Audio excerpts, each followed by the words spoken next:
హల్లెలూయా.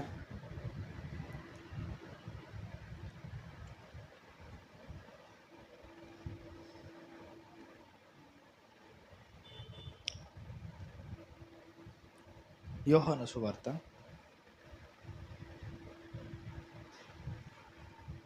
10వ అధ్యాయము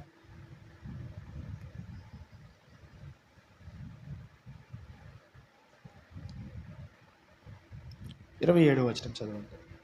యోహాను సువార్త 10:27. నా గొర్రెలు నా స్వరము వినును, నేను వాటి నెరుగుదును, అవి నన్ను వెంబడించును. చాలు. ఇక్కడ ఏముందంటే, నా గొర్రెలు ఎవరి స్వరం ఏంటాయంట? నా స్వరం. ఒకవేళ ఇదే కనుక జరిగితే క్రైస్తవుల్లో పాపం అనేది ఉండేది? అసలు బలహీనతలంతా ఉండేటియా? చెప్పాలా?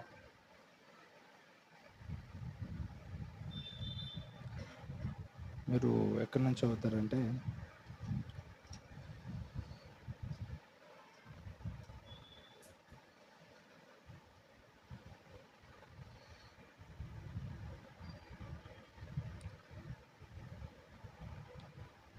పదవ అధ్యాయము 1వ వచనం చదవండి. గొర్రెల దొడ్డిలో ద్వారమున ప్రవేశింపక, గొర్రెల దొడ్డిలో ద్వారమున ప్రవేశించక, వేరొక మార్గమున ఎక్కువాడు, వేరొక మార్గమున ఎక్కువాడు, దొంగయు దోచుకునేవాడునై ఉన్నాడు. వేరొక మార్గమున ఎక్కువాడు ఏమై ఉన్నాడంట? దొంగయు దోచుకునేవాడే ఉన్నాడు. వీడెప్పుడు ద్వారం గుండా ప్రవేశించడు. చాలాసార్లు మాట్లాడుకున్నాం. ఏంటని చెప్పేసి అంటే, ఎక్కడ సంత దొరికితే ఎక్కుదామా అని చెప్పి చూస్తూ ఉంటాడు. చివరికి ఒకవేళ ఈ దొంగ కనుక ప్రవేశించాడు అనుకో ఒక వ్యక్తి జీవితంలో, ఏం జరుగుతుంది అంటే, 10వ వచనం చదవండి. దొంగ 10వ వచనం. దొంగతనమును, హత్యను, నాశనం. Thank you Lord. దొంగతనమును, హత్యను, నాశనమును చేయుటకు వచ్చును గాని మరి దేనికిని రాడు. గొర్రెల ఒక స్పీకర్ ఆగిపోయింది కదా, something is problem. Thank you Lord. Hallelujah. Hallelujah. Hallelujah. Hallelujah. Hallelujah. Over bass వస్తుంది. Hallelujah. Thank you Lord Jesus. చదవమ్మది. దొంగతనమును, హత్యను, నాశనమును చేయుటకు వచ్చును గాని మరి దేనికిని రాడు. వైర్ మైక్ మంచిగా వస్తుందా? Is it good wire mike?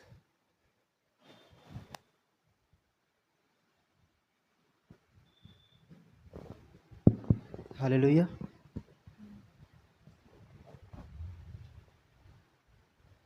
హల్లెలూయా.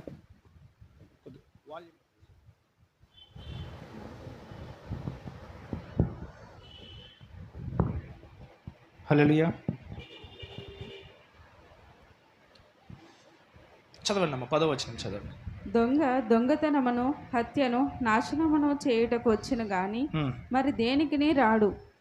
దొంగతనమును, హత్యను, నాశనం చేయుటకు వచ్చును కానీ మరి దేనికిని రాడు. మరి దేనికిని రాడు. మరి దేనికిని రాడు. సో ఈ దొంగ ప్రవేశిస్తే ఏమవుతుందంటే, దొంగతనము, హత్య, నాశనము. దొంగతనము, హత్య, నాశనం. సో ఇదంతా అపవాదిగడి ఉద్దేశం. సో మరి ఈ దొంగతనం నుంచి, హత్య నుంచి, నాశనం నుంచి తప్పించుకోవాలి అంటే మరి మనం ఏం చేయాలి?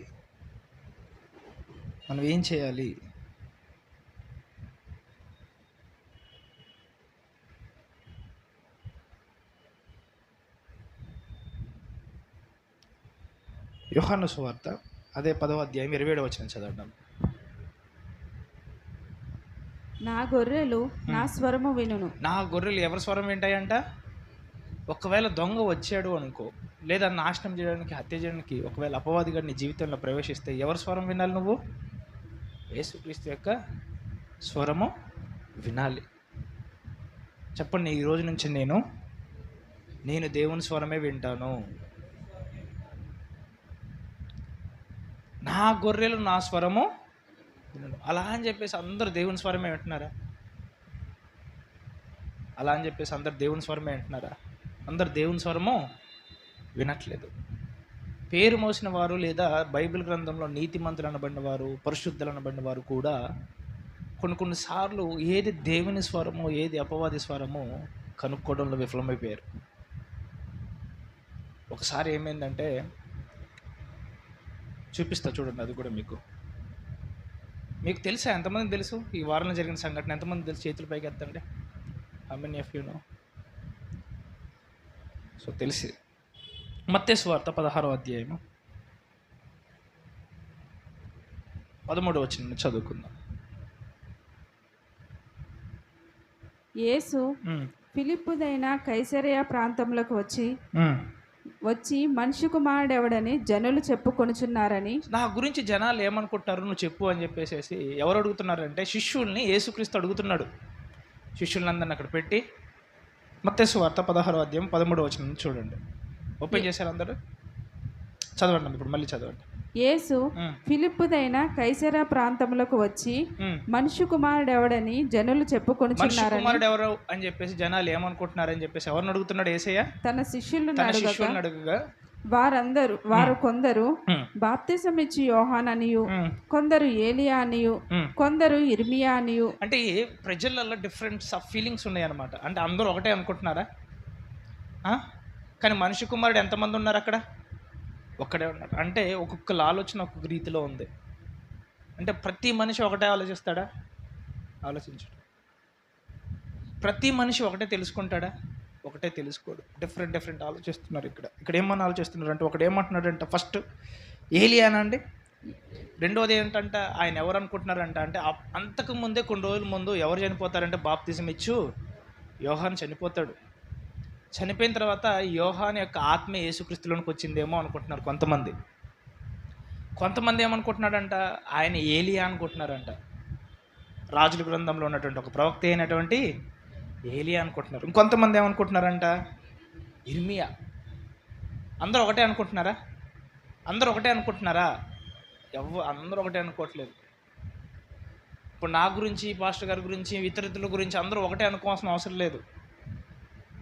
ఒకడు అనుకుంటాడు ఇది దేవుని మహిమార్థమే జరిగింది అని ఒకడు అనుకుంటాడు. ఇంకొకడు అంటాడు దేవుడే కనుక ఆయనకు తోడే ఉంటే ఇలా ఎందుకు జరుగుతుంది అని చెప్పేసి అంటాడు. కానీ ఒక వాక్యం చెప్పనా, మీరు నమ్మిన దాన్ని బట్టి మీకు కూడా జరుగుతుంది. నమ్మిన వారి వల్ల ఈ సూచక్రియలు అనిపిస్తాయి. ఒకరి జీవితంలో జరిగిన నష్టం జరిగినంత మాత్రాన అది నీ జీవితంలో జరుగుతుంది అని లేదు. ఏ కుటుంబ సమస్య ఆ కుటుంబ సమస్య, ఏ వ్యక్తి సమస్య ఆ వ్యక్తి సమస్య. ఒక మనిషి సామెతల్లో ఉంటుంది, పైకి చూడడానికి ఆనందంగా ఉంటాడు కానీ లోపల ఏముంటుందండి బైబిల్లో? దుఃఖము అనండి.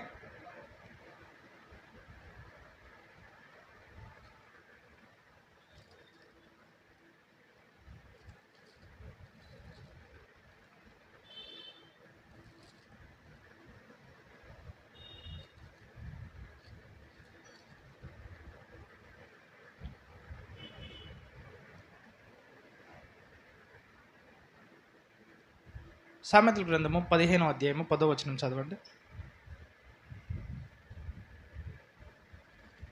మార్గము విడిచిన వానికి 15వ అధ్యాయము 10వ వచనం.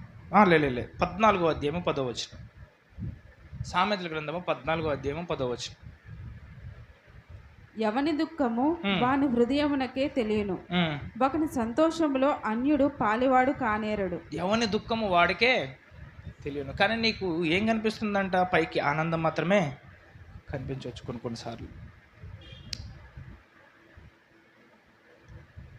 13వ వచనం చదవండి. ఒకడు నవ్వుచుండినను హృదయమున దుఃఖముండవచ్చును. ఒకడు నవ్వుచుండిన హృదయంలో ఏముండొచ్చు అంట? ఇట్లాంటి వాళ్ళు చాలామంది ఉంటారు ఈ లోకంలో. బయటికి చెప్పుకోలేని బాధ, కానీ లోపల ఏంటి అని చెప్పేసి అంటే ఏదో నటిస్తూ ఉంటారు అన్నమాట. బయటికి ఏమో బాగా నటిస్తారు. చూడండి, ఇప్పుడు నీ కుటుంబంలో ఉన్న సమస్యలు ఇతరుల కుటుంబంలో ఉన్న సమస్యలు ఒకటవుతాయా? నీతోటి దేవునితోటి వ్యక్తిగత సంభాషణ లేదా దేవునితోటి వ్యక్తిగత రిలేషన్షిప్, సహవాసము, ఇతరులతోటి యొక్క సహవాసము నువ్వు పోల్చుకోవచ్చా? పోల్చుకోలేవు. అందుకే చూడండి ఇక్కడ ఏముందంటే, ఒకడు నవ్వుచుండినను హృదయం మంది ఏముండునంట? దుఃఖం ఉండవచ్చును. అంటే మనుషులందరికీ ఏముంటాయి అంటే డిఫరెన్స్ ఆఫ్ ఫీలింగ్స్ ఉంటాయి. ఒక్కొక్కరికి ఒక రకమైనటువంటి ఆలోచనలు ఉంటాయి. కొంతమంది ఏమనుకోవచ్చు, యోహాన్ అనుకోవచ్చు, కొంతమంది ఏలియా అనుకోవచ్చు, కొంతమంది ఏమనుకుంటున్నారంట, ఇర్మియా అనుకోవచ్చు. చదవండి, అక్కడికి వచ్చేసేయండి. ఇప్పుడు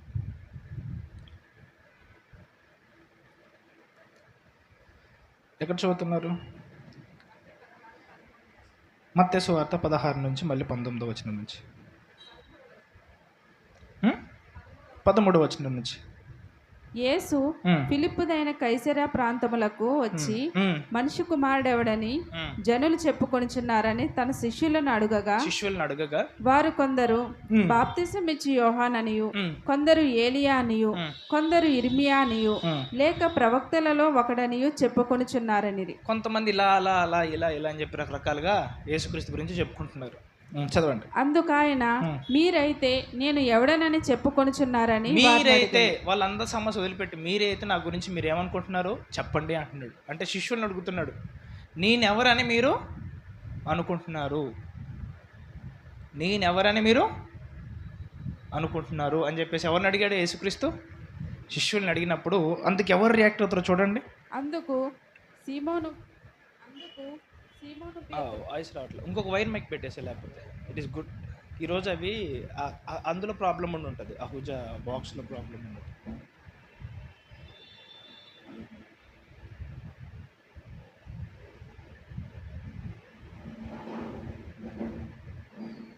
హల్లెలూయా.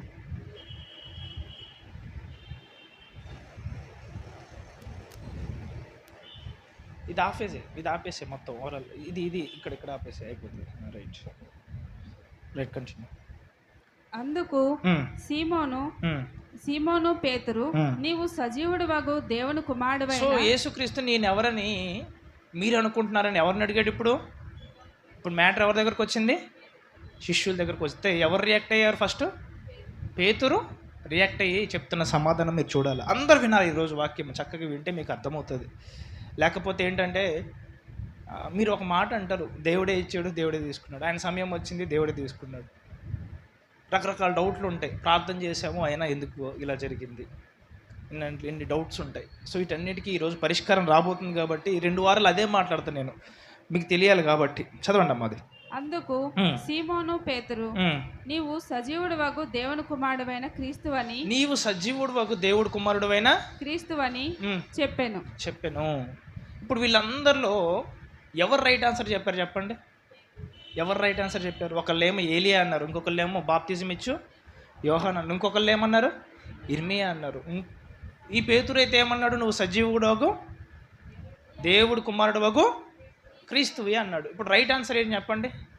ఇప్పుడు మనకు కూడా ఒక క్వశ్చన్ ఉంటుంది, కింద 4 ఆన్సర్లు ఉంటాయి. ఆ 4 ఆన్సర్లో రైట్ ఆన్సర్ పెట్టమని చెప్పేసి అంటాడు. ఇప్పుడు ఈ నలుగురు చెప్పిన దాంట్లో 4 రకాలుగా అనుకున్న దాంట్లో రైట్ ఆన్సర్ ఏంటి? పేతురు చెప్పిందా లేకపోతే ఇంకెవరైనా చెప్పిందా? పేతురు ఏమని చెప్పాడు? నీవు సజీవుడు వగు దేవుని కుమారుడువైనా క్రీస్తు అని చెప్పాను. రైట్ ఆన్సర్ ఇది. చదవండి అమ్మ నెక్స్ట్. అందుకు యేసు సీమోను బర్యోనా నీవు ధన్యుడవు. ఇప్పుడు ఈయనకి ఏమొచ్చింది తెలుసా? ఆన్సర్ చెప్పినందుకు ప్రమోషన్ అనండి. అంటే నువ్వు దేవుడి దగ్గర నుంచి ఏదైనా తెలుసుకుంటే నీకేమొస్తుంది అని చెప్పేసి అంటే ప్రమోషన్, బిరుదు లేదా పిలుపు. నీ యొక్క చూడండి ఇక్కడ బర్యోనా నీవు ఎవరు అంట? ధన్యుడు, దేవుని చేత ఇతడు ఆశీర్వదింపబడినవాడు, ధన్యుడు అంటున్నాడు ఈయన. నెక్స్ట్ చదవండి. పరలోకమందున్న నా తండ్రి ఈ సంగతి నీకు బయలుపరచనే గాని నరులు నీకు బయలుపరచలేదు. పరలోకమందున్న నా తండ్రి, ఇది ఎవరు బయలుపరిచాడంట పేతురు గారికి? పరలోకమందున్నటువంటి నా తండ్రి. అంటే ఇప్పుడు పేతురు గారు ఈ మాట ఎవరి దగ్గర నుంచి విని చెప్పాడు? యేసుక్రీస్తు గురించి ఎవరి దగ్గర విన్నాడు ఆయన? తండ్రి అయినా దేవుడి దగ్గర నుంచి. మన అందరిలో పరిశుద్ధాత్ముడు ఉన్నాడు. ఆ రోజుల్లో కూడా పరిశుద్ధాత్మ దేవుడు ఉన్నాడు. ఆ రోజుల్లో పరిశుద్ధాత్మ దేవుడు ఇలా కమ్మేవాడు అంతే, అంటే దగ్గరకు వచ్చేవాడు, మనతోటి సహవాసం చేసి మళ్ళీ నువ్వు ప్రార్థించే సమయానికి మళ్ళీ ప్రార్థన చేసే సమయానికి వచ్చేవాడు, మళ్ళీ వెళ్ళిపోయేవాడు. పరిశుద్ధాత్మ దేవుడు స్థిరంగా ఉండేవాడు కాదు. పరిశుద్ధాత్మ దేవుడు కేవలం స్థిరంగా ఉన్నది కొంతమంది జీవితాలల్లే. సమూయేలు లాంటి జీవితాలల్లా, మోషే గారి జీవితంలల్లా, కీర్తనకారుడైన దావీదు జీవితంలల్లా పరిశుద్ధాత్ముడు వచ్చి అతనితో పాటే సహవాసం చేస్తూ నిత్యమైన సన్నిధిలో ఉండేవారు. అయితే ఆ రోజుల్లో పరిశుద్ధాత్మ దేవుడు బలహీనతలు కలిగి ఉన్న, పాపాలు చేసినా ఏం చేసేవాడు అంటే వస్తూ ఉండేవాడు, కానీ ఏం చేసేవాడు, వెళ్ళిపోతూ ఉండేవాడు. అయితే ఈ మాట పేతురు గారికి ఎలా తెరపబడ్డదంట అని చెప్పేసి అంటే పరిశుద్ధాత్మ ద్వారా, అంటే తండ్రితోటి సహవాసం చేసి ప్రార్థన చేసి నువ్వు పంపించినటువంటి యేసు ఎవరు అని చెప్పేసి తెలుసుకుంటే ఆ పరిశుద్ధాత్మ దేవుడు పేతురికి ఏం చెప్పాడంటే ఇతడు సజీవుడైన దేవుని కుమారుడగు క్రీస్తు అని చెప్పాడంట. ఇప్పుడు అదే ఆన్సర్ ఇప్పుడు ఆయన ఎవరికి చెప్తున్నాడు? యేసయ్యకి చెప్తున్నాడు. అప్పుడు యేసుక్రీస్తు పేతురుని ఏమంటున్నాడు? నువ్వు ధన్యుడవు. అంటే ఈయన అప్పుడు ఎవరి స్వరం విన్నాడు? అంతకుముందు దేవుని స్వరం అనండి. మీకు అర్థమవుతుందా లేదా? అంతకుముందే ఎవరి స్వరం విన్నారు పేతురు గారు? దేవుని, అందరూ రాసుకోండి, అక్కడ ఆ స్క్రిప్చర్ పక్కన రాసుకోండి, దేవుని స్వరం అని రాసుకోండి. లేకపోతే బుక్స్ ఉండి ఆ స్క్రిప్చర్ రాసుకొని పక్కనే బ్రాకెట్లో పెట్టుకుని దేవుని స్వరం అని రాసుకోండి. లేదా నోట్స్లో పెన్, మన సెల్ ఫోన్ నోట్స్లో అయితే ఆ స్క్రిప్చర్ బుక్ నోట్స్లోకి వెళ్ళిపోయి అక్కడ దేవుని స్వరం అని రాసుకోవచ్చు.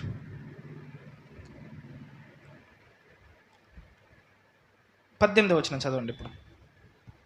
మరియు చదవండి 17 నుంచి చదవండి, మళ్ళీ చదవండి 17 చదవండి. అందుకు యేసు సిమోను బర్యోనా, నీవు ధన్యుడవు, పరలోకమందున్న నా తండ్రి ఈ సంగతి నీకు బయలుపరిచినే గాని, పరలోకమందున్న నా తండ్రి నీకు బయలుపరిస్తేనే గాని నరులు నీకు బయలుపరచలేదు.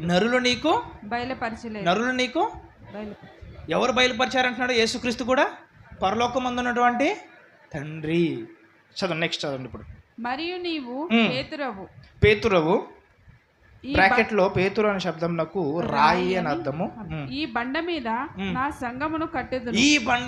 సంగమును కట్టుదును. అంటే ఎప్పుడైతే పేతురు గారు ఈ జవాబు చెప్పాడో ఇతనికి ఏమొచ్చిందంటే ప్రవచనం అనండి, ప్రవచనం.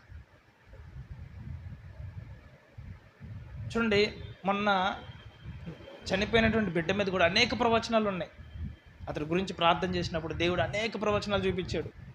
అతడు పెద్దవాడు అవుతాడు, గొప్పవాడు అవుతాడు, మంచి శ్రేష్ఠుడు అవుతాడు, నెక్స్ట్ వచ్చేసి ఉన్నత స్థితికి వెళ్తాడు అని చెప్పేసి అనేక ప్రవచనాలు చూపిస్తే అవన్నీ ఆ బిడ్డకు చెప్పడం జరిగింది, ఇలా ఉంది ప్రవచనం అని చెప్పేసి. కానీ నువ్వు ఆత్మీయంగా సిద్ధపడాలి, వీటన్నిటిని తట్టుకోవాలి అని చెప్పేసి. అంటే కొన్ని ఫైనాన్షియల్ ప్రాబ్లమ్స్ ఉండొచ్చు, రకరకాల కారణాలు ఉండొచ్చు, అయినా you need to be prepared for the journey ahead. చూడండి, ఎప్పుడైనా ఒక ముందు వెళ్ళేవాడికి ఎలా ఉంటుంది అంటే పోరాటంతో ఉంటుంది. పోరాటం అనండి.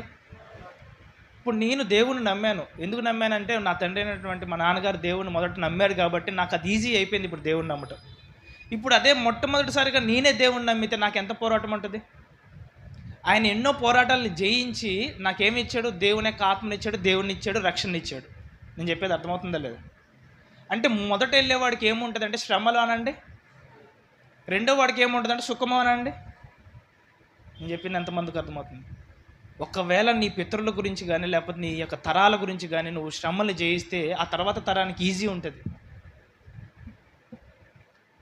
కానీ వీళ్ళు ఇప్పుడే రక్షింపబడ్డారు, ఇప్పుడే బాప్తిజం తీసుకుంటున్నారు, ఇప్పుడిప్పుడే దేవుళ్ళలోనికి వస్తున్నారు, అంత బాగానే ఉంది, ఆ పిల్లాడు ఇప్పుడిప్పుడే దేవుని తెలుసుకుంటున్నాడు.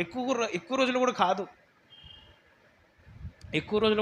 నేను వాళ్ళ తల్లిదండ్రులతో మాట్లాడి ప్రార్థనలు పెట్టి వాళ్ళ తల్లిదండ్రులతో మాట్లాడిన తర్వాత ఎన్నో రోజుల తర్వాత, అంటే ఆయన చనిపోక 3వ రోజు పునరుద్ధాన దినం ఎంతమంది వచ్చారు? ఆ రోజు మాట్లాడే అబ్బాయితో నేను పునరుద్ధాన దినం రోజు మాట్లాడాను. నేను ఆ అబ్బాయితో ఎంతసేపు, 1 గంట సేపు మాట్లాడా. ఆ అబ్బాయికి కాలేజ్ కొద్దిగా ఇబ్బంది ఉంది అని చెప్పి చెప్తూ ఉంటే నేను వద్దు, ఆ కాలేజ్ అవసరమైతే నీ ఆత్మ సంబంధంగా నేను కాలేజ్ అయినా రద్దు చేయించేసి మీ డాడీతో అవసరమైతే మాట్లాడి, నీ స్పిరిచువల్ లైఫ్ నాకు ముఖ్యం కాబట్టి నేను నీకు లోకల్లో ఎక్కడైనా చేసేటువంటి ప్రయత్నం అయితే చేస్తాను. సెకండ్ ఇయర్ మారిపోవచ్చు, లేదా రీఎంసెట్ రాద్దాము, లేకపోతే అటెండెన్స్ ఫీజు అనేది మనం కట్టేసేసి నువ్వు ఇంటికాడ ఉండే చదువుకునేటువంటి ప్రయత్నం చేద్దామని చెప్పి రకరకాలుగా మాట్లాడాను. ఆ తర్వాత మళ్ళీ నెక్స్ట్ రోజు ఆయన రేపు పొద్దున చనిపోతాడు అనగా ఈ రాత్రి కూడా మాట్లాడాడు ఆయనతోటి. రాత్రిపూట ఎందుకో నాకు ప్రేరేపణ వచ్చింది ఆయనకు మెసేజ్ పెట్టు అని చెప్పేసి. ఆ రాత్రిపూట నేను మెసేజ్ పెట్టాను, నీ సర్టిఫికేట్స్ ఏమైనా ఉంటే పంపించు, మనం ప్రయత్నం చేద్దాము, సో మనం చేయాల్సింది మనం చేద్దాము అని చెప్పేసి మెసేజ్ పెట్టాను. పెడితే దానికి రియాక్ట్ అయ్యాడు. తర్వాత థ్యాంక్స్ అన్నయ్య అని చెప్పాడు. సో ఆయన కూడా హ్యాపీగా ఫీల్ అయ్యాడు. తర్వాత అన్నీ. సో ఎప్పుడైతే చూడండి, నువ్వు ముందు వెళ్ళేటప్పుడు ఏముంటుంది అంటే పోరాటం ఉంటుంది. ఏముంటుంది? మొదటి వ్యక్తిని అపవాదిగాడు ఏం చేద్దాం అనుకుంటాడు అంటే మొదటి వ్యక్తిని సంహరిద్దామని చూస్తూ ఉంటాడు, మొదటి వ్యక్తిని ఆపుదామని చెప్పి చూస్తాడు. ఎందుకంటే ఒక్కరి రక్షణ కుటుంబానికి రక్షణ అయితే ఆ ఒక్క వ్యక్తిని ఆపేస్తే చాలు, కుటుంబం అంతా నష్టపోతుందని అపవాదిగాడికి తెలుసు. ఒక్కరి ఐశ్వర్యము కుటుంబానికి ఆశీర్వాదం అయితే ఆ ఒక్క వ్యక్తిని ఆపుదామని చూస్తాడు. ఇప్పుడు నేను నిలబడి ఉండుట మీ అందరికి రక్షణ అయితే నన్ను ఆపుదామని చూస్తాడు. ఇప్పుడు మీరు ఈ వాక్యము ఆత్మ సంబంధమైన వాక్యం చేత మీరు అంతా పోషింపబడుతున్నారా లేదా? లేని విషయాలు తెలుసుకుంటున్నారా లేదా? తెలుసుకుంటున్నారు. అనేక మంది జీవితంలో దేవుడు కార్యాలు చేస్తున్నారా చేయట్లేదా? మరి మీకు కార్యాలు మీరు చూస్తున్నారు అని చెప్పేసి అంటే నా జీవితంలో అలాంటి సుఖాలే ఉంటాయా? ఉండవు. మీ జీవితం డిఫరెంట్ ఉంటుంది, నా జీవితం డిఫరెంట్. ఎందుకు అంటే ఇంతమందికి రక్షణకు నీకు ఏమవుతున్నా అంటే కారణమవుతున్నా. మొన్న ఒక దురాత్మ ఏముంటుందని చెప్పేసి అంటే ఆ దురాత్మే చెప్తుంది, నువ్వు మమ్మల్ని ప్రశాంతంగా బ్రతకనీయవు, అమ్మలోంచి దురాత్మ నువ్వు మమ్మల్ని ప్రశాంతంగా బ్రతకనీయవు, నేను వస్తే ఏమవుతుంది నీకు, నేను వాళ్ళకి వాక్యం చెప్తే ఏమవుతుంది అంటే నీ వాక్యం ప్రకటింపబడుచున్న చోట నేను ఉండలేకపోతున్నా అంటుంది ఆ దురాత్మ. అంటే ఇంతమందికి రక్షణకి కారణమైతే ఆ మొదటి వాడిని ఏం చేద్దాం అనుకుంటాడు అపవాదిగాడు? ఆపుదాం అనుకుంటాడు. ఒకళ్ళ కుటుంబానికి ఆశీర్వాదంగా తయారవుదాం అనుకుంటే ఆ అపవాదిగాడు ఏం చేద్దాం అనుకుంటాడు? ఆపుదాం అనుకుంటాడు. ఇప్పుడు ఈ కుటుంబంలో చూస్తే ఆపగలిగాడా లేదా? ఆపగలిగాడు. ఒకవేళ మరలా ఈ కుటుంబం స్థిరంగా దేవుళ్ళు నిలబడగలిగితే ఆ బిడ్డ కోల్పోయిన దానికంటే బలంగా హెచ్చించగలుగుతాడు దేవుడు. యోబు నిలబడ్డాడా? నిలబడలేదా? నిలబడ్డాడు. యోబు కోల్పోయింది ఒక్కరిని కూడా కాదు, ఎంతమందిని కోల్పోయాడు ఒకేసారి? ఒకసారి చూపినా ఒకసారి యోబు గ్రంథము 1వ అధ్యాయము.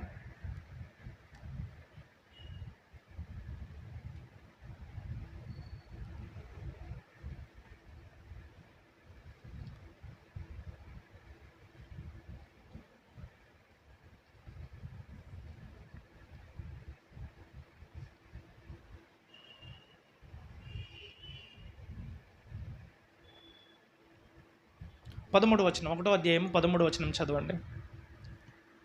ఒక దినమున యోబు కుమారులను కుమార్తెలను తమ అన్న ఇంట భోజనము చేయుచు ద్రాక్షారసము పానము చేయుచు నుండగా ఒక దూత అతని యొద్దకు వచ్చి ఎద్దులు నాగలి దున్నుచు. దూత అంటే ఎవరంటే సేవకుడు. నెక్స్ట్ చదవండి. ఎద్దులు నాగలి దున్నుచు గాడిదలు వాటి సమీపమున మేయిచుండగా. చూడండి ఇక్కడ ఏముంది అని చెప్పండి. ఎద్దులు గాడిదలు వాటి సమీపమున మేయిచుండగా షెబాయీయులు వాటి మీద పడి వాటిని పట్టుకొని పోయి ఖడ్గముతో పనివారిని హతము చేసిరి. ఖడ్గముతోటి పనివారిని ఏం చేశారంట? హతము చేశారు. అంటే ఇప్పుడు ఎవరు చనిపోయారు? పనివారు చనిపోయారు. నెక్స్ట్ చదవండి. జరిగినది నీకు తెలియజేయటకు నేనొక్కడనే తప్పించుకొని వచ్చి ఉన్నాను నేను. అతడు ఇంకా సో పనివారిని హతం చేసేసి వీళ్ళు ఏం చేశారంటే ఎద్దులు గాడిదలు మొత్తాన్ని ఏం చేశారు? తీసుకెళ్ళిపోయారు. ఒక నష్టం ఒకటనండి, మళ్ళీ ఒకటి ఇక్కడ నుంచి స్టార్ట్ అయింది. నెక్స్ట్ చదవండి. అతడు ఇంకనూ మాట్లాడుచుండగా అంటే జరిగిన సంఘటన ఏం చేస్తున్నాడు? మళ్ళీ చెప్తున్నాడు. చూడండి, ఫస్ట్ ఏం పోయినాయి ఉంది ఇక్కడ? ఎద్దులు గాడిదలు. మీరు అండర్లైన్ చేసుకోవాలా. ఫస్ట్ ఎద్దులు గాడిదలు 1 నెంబర్ వేసుకుని ఎద్దులు గాడిదలని వేసుకోవాలి. ఫస్ట్ ఏం పోయిందని చెప్పేసి అంటే ఆయన యొక్క ఆస్తిలో కొంత భాగం వెళ్ళిపోయింది. ఎద్దులు గాడిదలు. నెక్స్ట్ చదవండి ఇప్పుడు. అతడు ఇంకనూ మాట్లాడుచుండగా మరి ఒకడు వచ్చి దేవుని అగ్ని ఆకాశం నుండి పడి. ఏం అగ్ని అంట? దేవుని అగ్ని ఎక్కడి నుంచి పడ్డది అంటే పిడుగులు పడ్డదంట. పిడుగులు పడి గొర్రెలను పనివారును రగులబెట్టి కాల్చివేసాను. ఇక్కడ ఎవరు పోయారు? మళ్ళీ గొర్రెలు పనివారు కామన్ అవుతున్నారు అన్ని చోట్ల.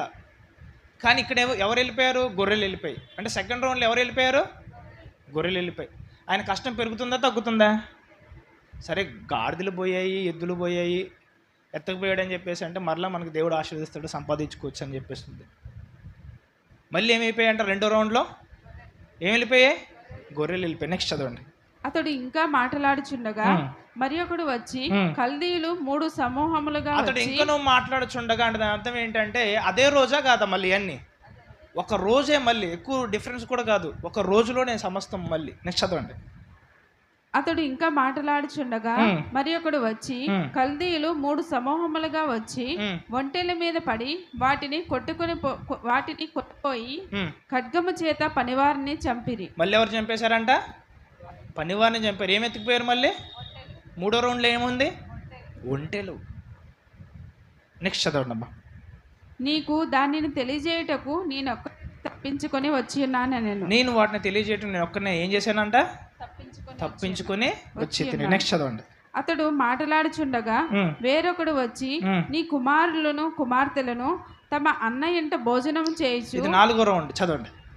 భోజనము చేయొచ్చు, ద్రాక్షారసం పానము చేయుచుండగా గొప్ప సుడిగాలి అరణ్య మార్గమున వచ్చి ఆ ఇంటి 4 మూలలను కొట్టగా అది యవ్వనుల మీద పడినందున వారు ఏమయ్యారంట? చనిపోయారు. చివరికి ఏమైంది? యవ్వనస్తులు ఏమయ్యారు? చనిపోయారు. ఎంతమందో తెలుసా? మీరు ముందు చదివితే ఎంతమంది ఉంటారని ఉంటుంది యోబుకి లిస్ట్. 7 దాకా ఉంటారు. ఇదంతా ట్రాజెడీ అంతా ఎప్పటి వరకు జరిగింది? ఒక రోజులోనే జరిగింది. మాట్లాడుచుండగా అంటే ఇంత శోధన తట్టుకొని మనిషి నిలబడగలుగుతాడా? ఎందుకు? దేవుడే కనుక అతడికి తోడు ఉంటే ఈ ట్రాజెడీ జరిగింది యోబు గారి జీవితంలో.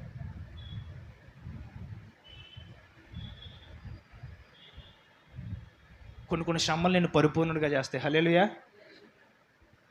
కొన్ని శ్రమలు నీకు ఉత్తమమైన మార్గం గుండా నడిపిస్తాయి.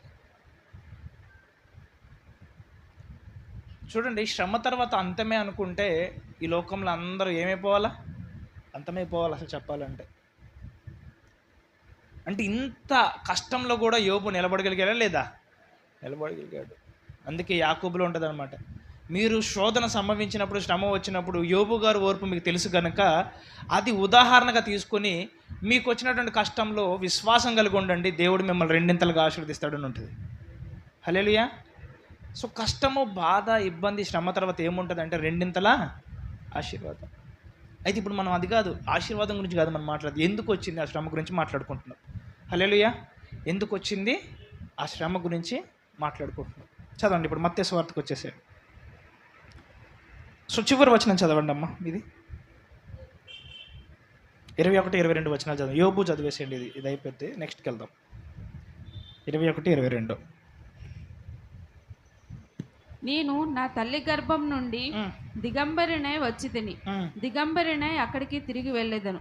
యెహోవా ఇచ్చెను, యెహోవా తీసుకొని పోయాను, యెహోవా నామమునకు స్తుతి కలుగును గాక. చూడండి ఇక్కడ ఏముందంటే, నేను నా తల్లి గర్భం నుండి దిగంబరునై వచ్చి తిని దిగంబరునై అక్కడికి దిగంబరునై అక్కడికి నేను తిరిగి వెళ్ళేదను. యెహోవా ఇచ్చెను, యెహోవా తీసుకుపోయాను, యెహోవా నామమునకు ఏం కలుగును గాక అని ఉంది? స్తుతి కలుగును గాక. ఈ సిచ్యువేషన్లో కూడా ఆయన ఎవరిని స్తుతిస్తున్నాడు? దేవుని స్తుతిస్తున్నాడు. చూడండి, నేను మొన్న ఒక ప్రాంతంలో సువార్త ప్రకటించడానికి వెళ్ళినప్పుడు, అది పాండురంగాపురం అని ఉంది ఆ ఊరి పేరు, నెల్లిపాక దగ్గరలో ఉంటుంది. అక్కడ ఒక బిడ్డను కలుసుకొని, వాళ్ళు క్రైస్తవులే అంట. సో వాళ్ళ జీవితంలో కూడా ఒక ట్రాజెడీ జరిగింది.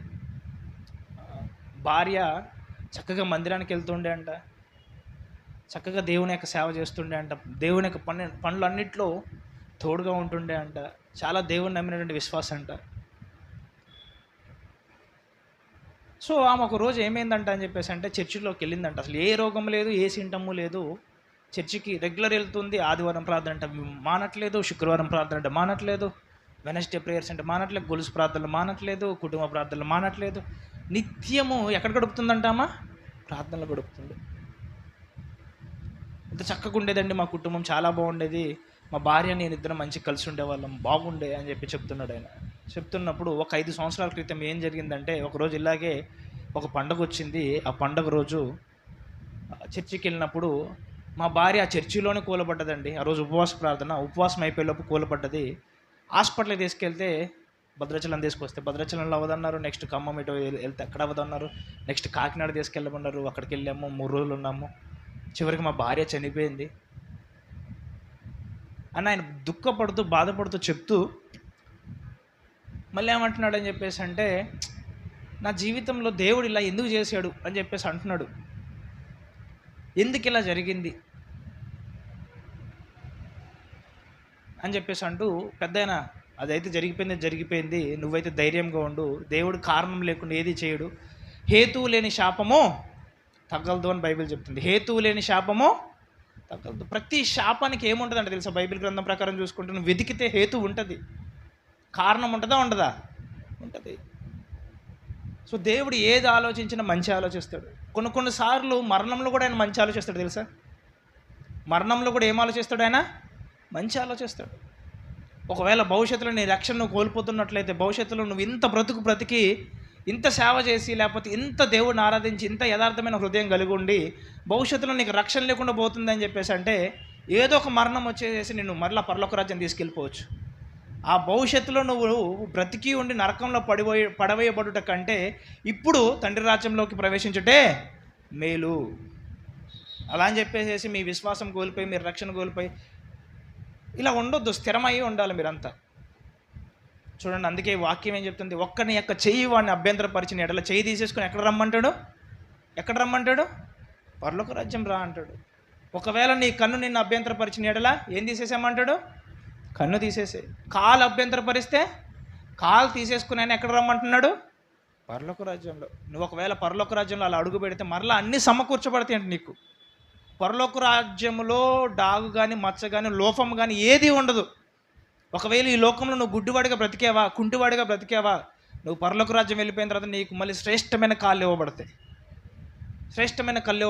అక్కడ మళ్ళీ గుడ్డివాడుగా ఉండవు. నువ్వు పరలోకానికి వెళ్ళిపోయినా నువ్వు అక్కడే ఉంటావా, మళ్ళీ అక్కడ ఉండవు. ఎక్కడికి వచ్చేస్తావు, యేసుతో పాటు తన పరిశుద్ధులను వెంట పెట్టుకుని ఆయన ఈ లోకానికి వస్తాడంట. పరిశుద్ధులను వెంట పెట్టుకుని ఎక్కడికి వస్తాడంటే ఈ లోకానికి వస్తాడు.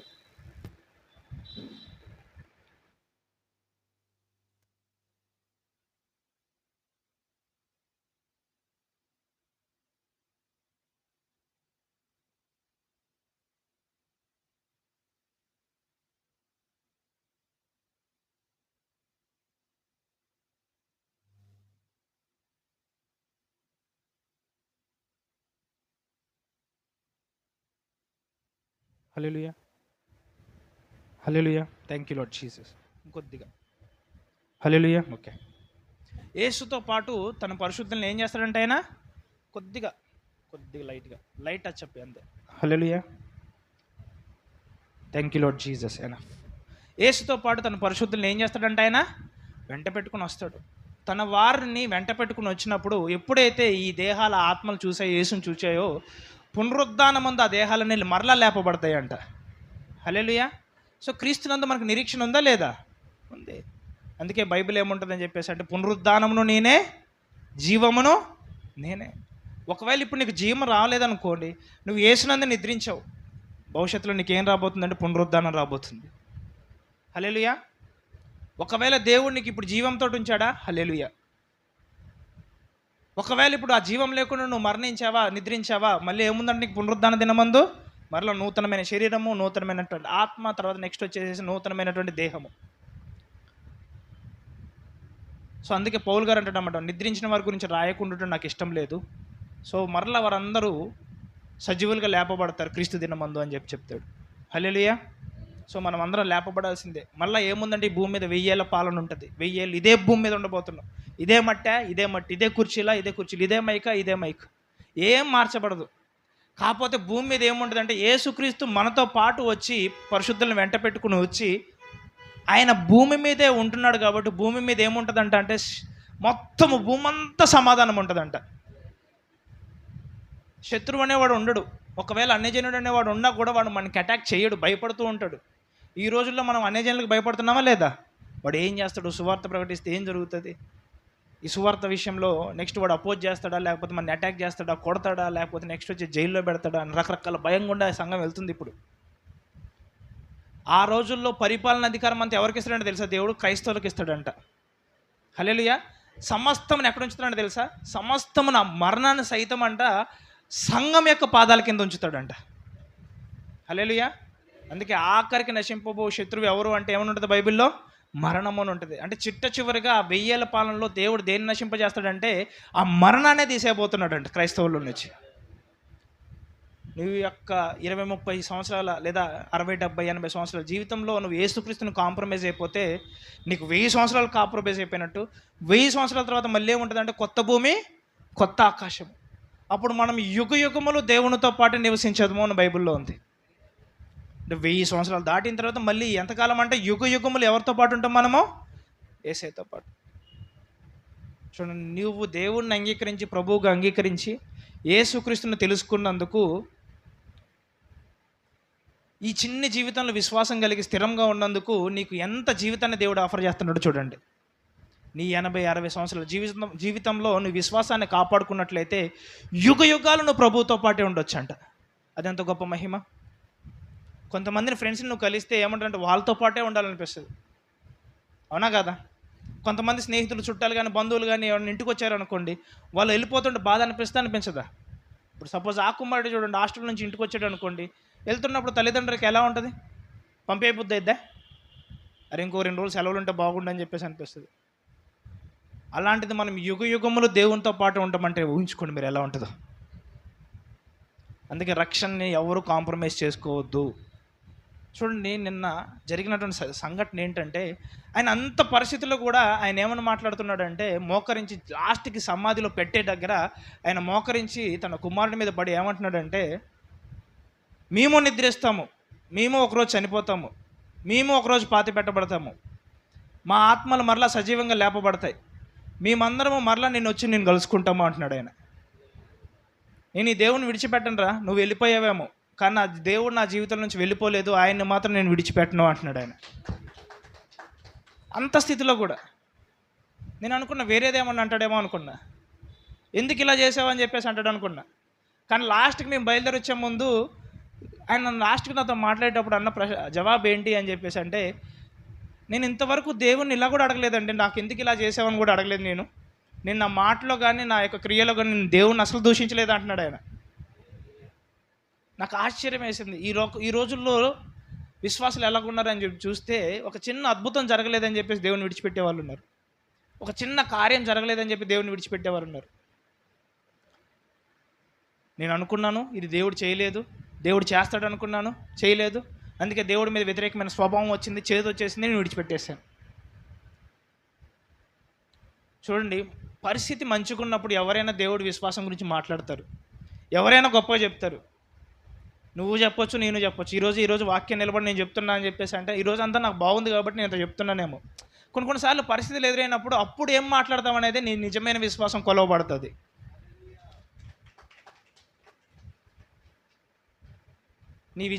నీ నిజమైనటువంటి విశ్వాసానికి పరీక్ష ఎప్పుడు చెప్పండి? శ్రమలు వచ్చినప్పుడు.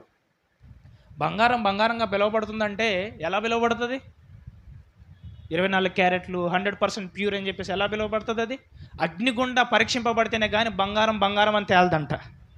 అంటే నీ యొక్క సమస్యలు కానీ లేకపోతే నీ శ్రమలు కానీ అగ్నిగుండా వెళ్ళాల్సిందే. నీ జీవితం విశ్వాసయాత్ర అగ్నిగుండా వెళ్ళాల్సిందే. కొంతమందికి అటుపక్క అన్యజనులు, మొత్తం అన్యజనులు, వాళ్ళ మదర్ సైడ్ అన్యజనులు, వాళ్ళ ఫాదర్ సైడ్ అన్యజనులు, ఇంత అన్యజనుల యొక్క పోరాటాలల్లా ఇంత జరుగుతుంటే ఒకళ్ళు వచ్చేసి ఏమంటున్నారంట అని చెప్పేసి అంటే, దేవుడు అన్న అని చెప్పేసి అన్నావు కదా, చూడు నీ దేవుడు ఏం చేశాడు, నీ కుమారుని చంపేశాడు అని చెప్పేసి అంటూ ఆ స్త్రీ ఏమంటుందంట అని చెప్పేసి, ఇక్కడ నుంచైనా నువ్వు దేవుడిని విడిచిపెట్టు అంటుందంటామా. వాళ్ళు అలా మౌనంగా ఆ మాట విని దుఃఖపడ్డారే కానీ దేవుని దూషించలేదంట. హల్లెలూయా. మీరు ఇక్కడ ఉన్న క్రైస్తవ సమాజంలో చాలామంది ఉంటారు అన్నమాట, దూషించు అని చెప్పేసి అంటే ఎంతమంది దూషించుకుంటూ ఉంటారు. ఇది జరిగిన తర్వాత చూడండి, ఇప్పుడు తల్లి బాధ ఏంటో మనకు తెలుసు, ఎలాగుంటుందో అని చెప్పి తెలుసు. ఇప్పుడు యోబు గారి దగ్గరకు వచ్చేసి తన భార్య నీ దేవుని దూషించి ఏం చేశాడు మనకి ఈ దేవుడు, నా కుమారులందరినీ తీసుకుని వెళ్ళిపోయాడే, ఏం చేశాడని చెప్పేసి భార్య ఏమంటుందంట, ఆ దేవుని దూషించి ఇక నుంచి నువ్వు చచ్చిపోయా అని చెప్పి చెప్తుంది. ఇంతకాలం నువ్వు చేసిన ప్రార్థనలన్నీ వ్యర్థమైపోయాయి కదా, చచ్చిపో అని చెప్తుందమ్మా. అప్పుడు యోబు అంటున్నాడంట, నేను దేవుని దూషించను, దేవుడే ఇచ్చాడు, దేవుడే తీసుకున్నాడు తప్ప నేను పల్లెత్తి దేవుని మాట ఏమీ అన్నా అని చెప్పేసి అంటున్నాడంట. చూడండి యోబు ఆ తర్వాత ఏం జరిగింది అని చెప్పేసి అంటే తన కుమారులను పరలోక రాజ్యంలో కలుసుకుంటాడు. దేవుడు ప్రతి దాన్ని, తనకి కోల్పోయిన ప్రతి దాన్ని రెండింతలుగా దయచేశాడంట. అంటే ఎడ్లు కోల్పోయాడు, గొర్రెలు కోల్పోయాడు, ఇంకేం కోల్పోయాడు ఉంది, గాడిదలు కోల్పోయాడు, పనివారిని కోల్పోయాడు. ఇంతమందిని కోల్పోయిన యోబు అటన్నిటికీ ప్రతిఫలంగా ఎన్నింతలు వచ్చాయంటే ఈ భూలోక రాజ్యంలో రెండింతలుగా వచ్చాయంట. మరలా ఆయన ఏం చేశాడంటే తన భార్యను కూడినప్పుడు మరలా ఆయనకి కుమారులు కుమార్తెలు ఎవరైతే చనిపోయారో వార్లే మళ్ళీ బయటకు వచ్చారంట. అదే సంఖ్యను బట్టి మళ్ళీ 7 మంది చనిపోతే మళ్ళీ 7 పిల్లల్ని కన్నాడంట ఆయన. ప్రతిదీ ఇప్పుడు చూడండి, 3000 ఒంటెలు కోల్పోతే ఎన్ని ఒంటలు వచ్చాయి? మళ్ళీ 6000 ఒంటలు వచ్చాయి. ఒకవేళ 5000 గొర్రెలు కోల్పోతే ఎన్ని వచ్చాయి? 10,000 గొర్రెలు వచ్చాయి.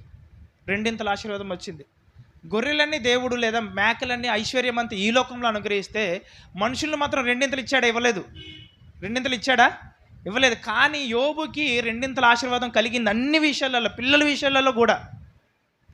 మొదటి పిల్లలందరూ ఏమో పరలోక రాజ్యంలో ఉన్నారు, రెండో పిల్లలు ఏమో భూలోక రాజ్యంలో ఉన్నారు. వాళ్ళు చనిపోతారు, వీళ్ళు చనిపోయారు, అందరూ కలిపి పరలోక రాజ్యంలో రెండింతలు ఉన్నారా లేదా?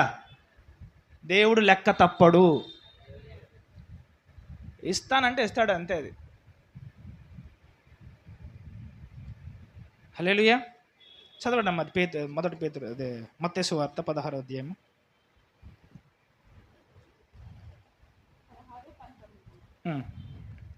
పరలోక రాజ్యం యొక్క తాళపు చెవులు నీకిచ్చేదను, నీవు భూలోకమందు దేని బంధించదువో అది పరలోకమందును బంధింపబడు. చూడండి, ఇది అధికారం అనండి. ఎవరికి ఇచ్చిన అధికారం ఇది? ఏ అధికారం అని తెలుసా? నీవు భూమి మీద, అందరూ అండర్లైన్ చేసుకున్నది చెప్తున్నారు, మీరు భూమి మీద చెప్పాలి, మీరు అదంతా అందరు కలిసి చదవండి.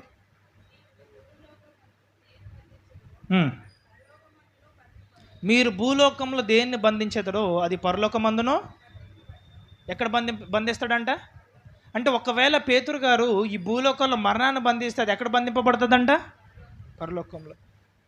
ఇప్పుడు పేతురు గారే నీకు ఆశీర్వాదం రాకూడదని చెప్పేసి నీ మీద కోపం పెట్టుకున్నాడు అనుకో, నీ ఆశీర్వాదాన్ని బంధించాడు, వస్తుందా? నీకు ఈ భూలోకంలో ఏ దైవజనుడు ప్రార్థన చేసినా కూడా రాదు అది. ఎందుకంటే తాళపు చెవులు ఎవరికి ఇచ్చాడు దేవుడు? ఎవరికి ఇచ్చాడు? పేతురు గారికి ఇచ్చాడు. అందరి దగ్గర ఉన్నాయి ఆ తాళపు చెవులు, మళ్ళీ అందరి దగ్గర ఉండవు మళ్ళీ ఆ తాళపు చెవులు. ఎందుకు అంటే అది దేవునితో లోతైనటువంటి సహవాసం కలిగి దేవుణ్ణి కొత్తగా తెలుసుకున్న వాళ్ళకి ఇవ్వబడ్డ తాళపు చెవులు అయ్యి. హల్లెలూయా. తాళపు చెవులు అనండి. సో ఏ తాళపు చెవులు అంటే నువ్వు దేన్ని బంధిస్తే అది ఏమవుతుందంట? బంధింపబడుతుంది. చూడండి, ఈ అధికారంతో మనం అపవాదిని బంధించవచ్చా, బంధించకూడదా? బంధించే అధికారం ఉందా లేదా? పేతురు గారికి ఉందంటారా లేదంటారా? చెప్పండి మీరు ఇప్పుడే. ఏ అధికారం ఉంది ఆయనకి? భూలోకంలో ఏం జరుగుతున్న అపవాదిని కూడా బంధించే అధికారం ఉందా లేదా? ఆ తాళపు చెవులు ఎవరికి ఇచ్చా అంటున్నాడు దేవుడు? పేతురు గారికి ఇచ్చా అంటున్నాడు. ఎంతమందికి చెప్పేది అర్థమవుతుంది? చదవండి ఇప్పుడు. పరలోక రాజ్యం యొక్క తాళపు చెవులు నీకు ఇచ్చేదను, పరలోక రాజ్యం యొక్క తాళపు చెవులు నీకు ఇచ్చేదను, నీవు భూలోకమందు దేని బంధించదువో అది పరలోకమందును బంధింపబడును, అది పరలోకమందును బంధింపబడును, భూలోకమందు దేని విప్పుదువో అది పరలోకమందును విప్పబడునని. భూలోకమందు ఒకవేళ నువ్వు ఆశీర్వదించిన, ఐశ్వర్యంగా ప్రార్థించిన, స్వస్థత కోసం ప్రార్థన చేసిన, పరలోకం నుండి నేను దాన్ని విడుదల చేస్తా అంటున్నాడు దేవుడు. ఇంత అధికారం ఇచ్చాడు దేవుడు. ఎందుకు అని చెప్పేసి అంటే అంతకుముందు ఎవరి స్వరం విన్నాడు పేతురు గారు? ఎవరి స్వరం విన్నాడు? దేవుని స్వరం అనండి. దేవుని స్వరం అనండి. దేవుని స్వరం. చదవండి ఇప్పుడు. పరలోక రాజ్యము తాళపు చెవులు నీకు ఇచ్చేదను, భూలోకమందు బంధించునో అది పరలోకమందును బంధింపబడును, భూలోకమందు దేని విప్పుదువో అది పరలోకమందును విప్పబడునని అతనితో చెప్పాను. అటు పిమ్మట తాను క్రీస్తు అని ఎవరితో చెప్పవద్దని. చూడండి, నేను క్రీస్తు అని నీకు తెలిసింది కానీ ఇప్పుడు నువ్వు మాత్రము ఎవరికి చెప్పొద్దు. ఎందుకు అంటే క్రీస్తు అని నన్ను చూసి అందరూ తెలుసుకుని నన్ను నమ్మాలి కానీ ఎవరు చెప్తే నమ్మేది కాదు ఇది. హల్లెలూయా. హల్లెలూయా. ఎవరికి చెప్పొద్దు. ఇప్పుడే ఒకవేళ నువ్వు క్రీస్తు అని చెప్తే ఎవరు అంగీకరించరు, నీకు కూడా అటాక్ చేస్తారు. నీకు కూడా ఏం చేస్తారు? అటాక్ చేస్తారు. కాబట్టి నువ్వు ఎవరికి చెప్పొద్దు అని చెప్పేసి ఖండితంగా ఆజ్ఞాపించిన తర్వాత చదవండి. అటు పిమ్మట తాను క్రీస్తు అని ఎవనితోనూ చెప్పవద్దని ఆయన తన శిష్యులకు ఖండితంగా ఆజ్ఞాపించెను. ఖండితంగా ఆజ్ఞాపించెను. అప్పటి నుండి తాను యెరూషలేమునకు వెళ్ళి పెద్దల చేతను, ప్రధాన యాజకుల చేతను, శాస్త్రుల చేతను అనేక హింసలు పొంది, చదవండి, శాస్త్రుల చేతను అనేక హింసలు పొంది చంపబడి మూడవ దినమున లేచుట అగత్యమని యేసు తన శిష్యులకు తెలియజేయ మొదలు పెట్టగా, యేసు ఎవరికి తెలియజేస్తున్నాడు? నేను చనిపోతాను, నేను శ్రమ పెట్టబడతాను, శాస్త్రులు పరిశీలి అందరి కలిసి నన్ను చంపేస్తారు, నన్ను శ్రమల పాలు చేస్తారు అని చెప్పేసి ఎవరు చెప్తున్నాడు? చెప్తున్నప్పుడు నెక్స్ట్ చదవండి. పేతురు ఆయన చెయ్యి పట్టుకొని, ఇగో ఇక్కడ మళ్ళీ చూడాలి. ఇప్పుడు పేతురు ఆయన చెయ్యి పట్టుకుని, ప్రభువా అది నీకు దూరమవును గాక. అసలు యేసుక్రీస్తు ఈ లోకానికి ఎందుకు వచ్చాడండి? రాయబడిన ప్రకారం ఆయన చనిపోవడానికి వచ్చాడు. చనిపోయిన వాడు అంటే సమస్త మానవాళి కొరకు పాపం పోవాలి అంటే ఎవరు రక్తం చిందించాలి? యేసు. ఆయన జగత్ పునాది వేయబడక మునిపే తండ్రి ఏమనుకున్నాడంట? వధింపబడ్డా